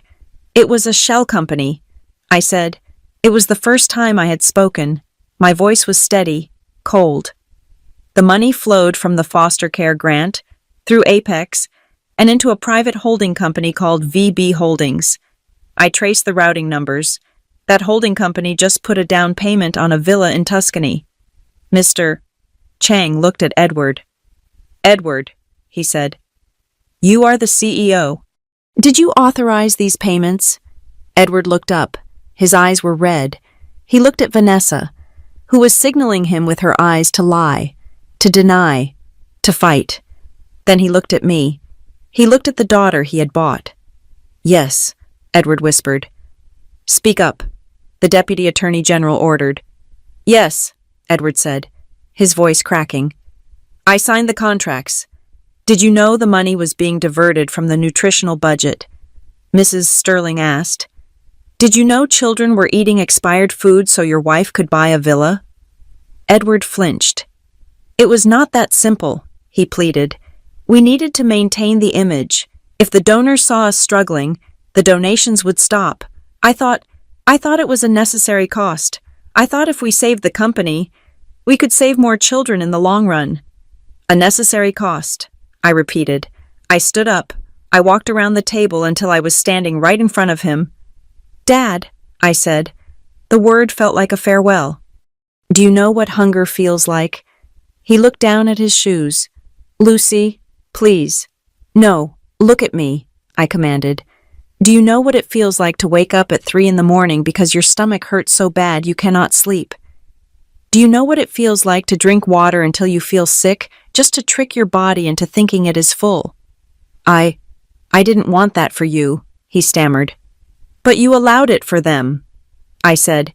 You sat in your office, and you signed a paper that took milk out of a 6-year-old's cereal bowl so you could pay for a gala.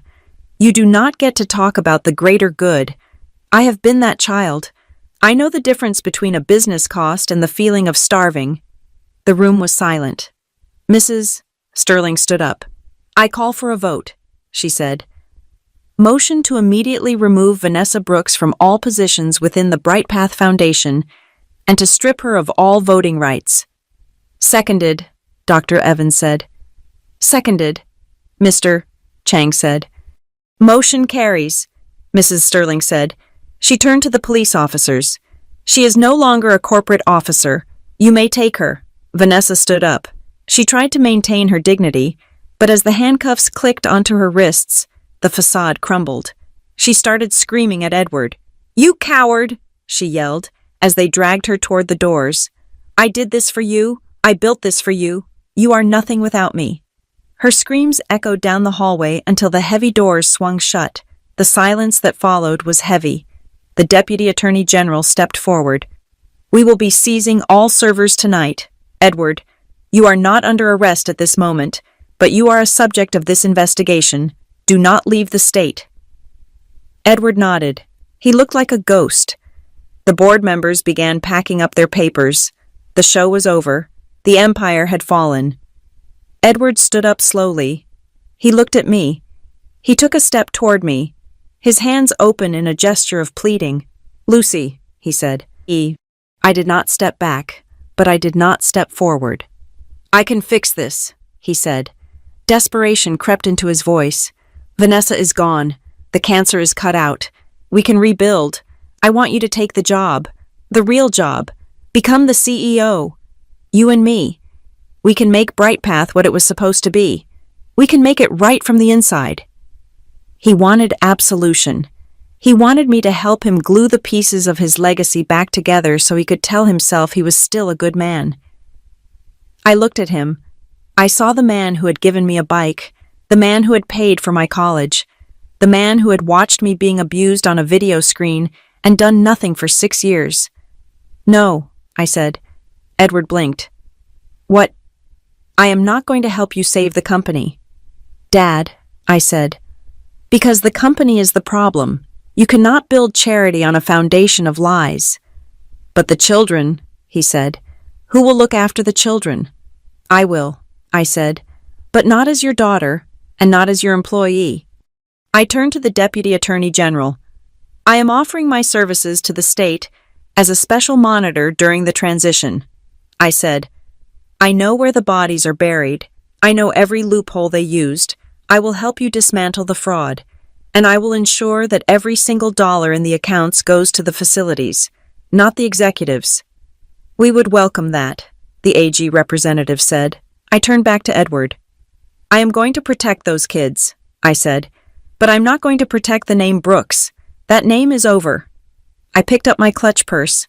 I signaled to Maya. Goodbye, Edward, I said. I walked out of the ballroom. I did not look back.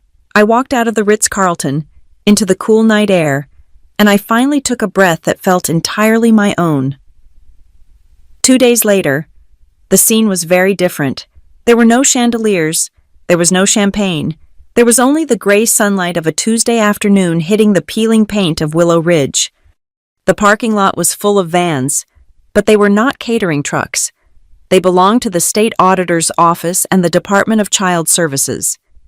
I stood in the courtyard. I was not wearing a red dress. I was wearing jeans and a blazer. I held a clipboard, ticking off a list of supplies that were being unloaded from a delivery truck. Fresh vegetables, new mattresses, winter coats that still had the tags on them. It was chaotic. It was messy. But for the first time in 20 years, it was real. Maya was over by the administration building, directing a team of forensic accountants who were seizing Mr. Sterling's files.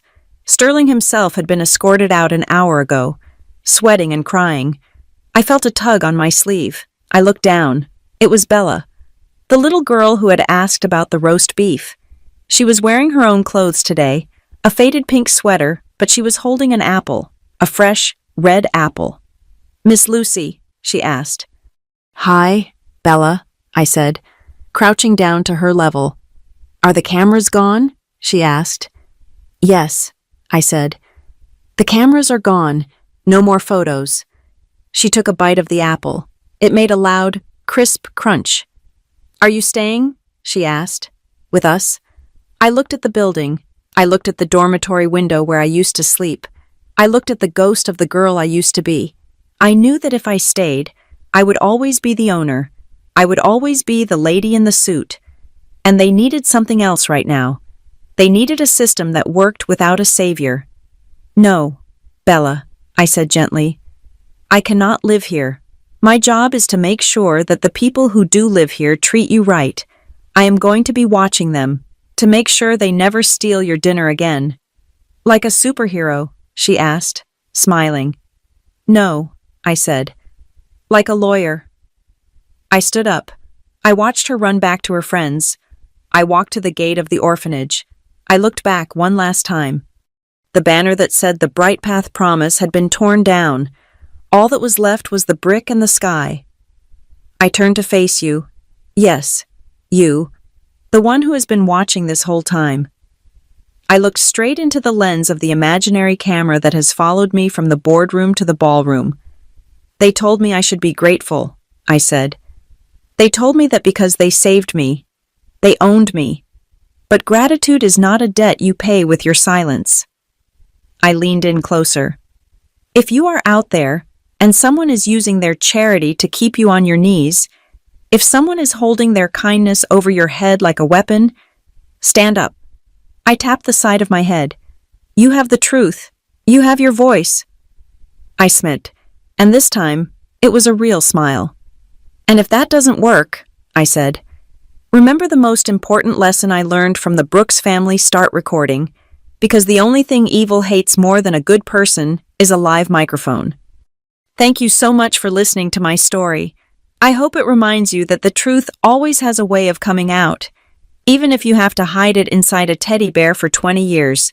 Please leave a comment below and tell me where you are listening from. I love seeing our community grow across the world. If you enjoyed Lucy's victory, please make sure to subscribe to the Maya Revenge Stories channel. Hit that like button and smash the hype button so this story can reach more people who need to hear it. See you in the next video.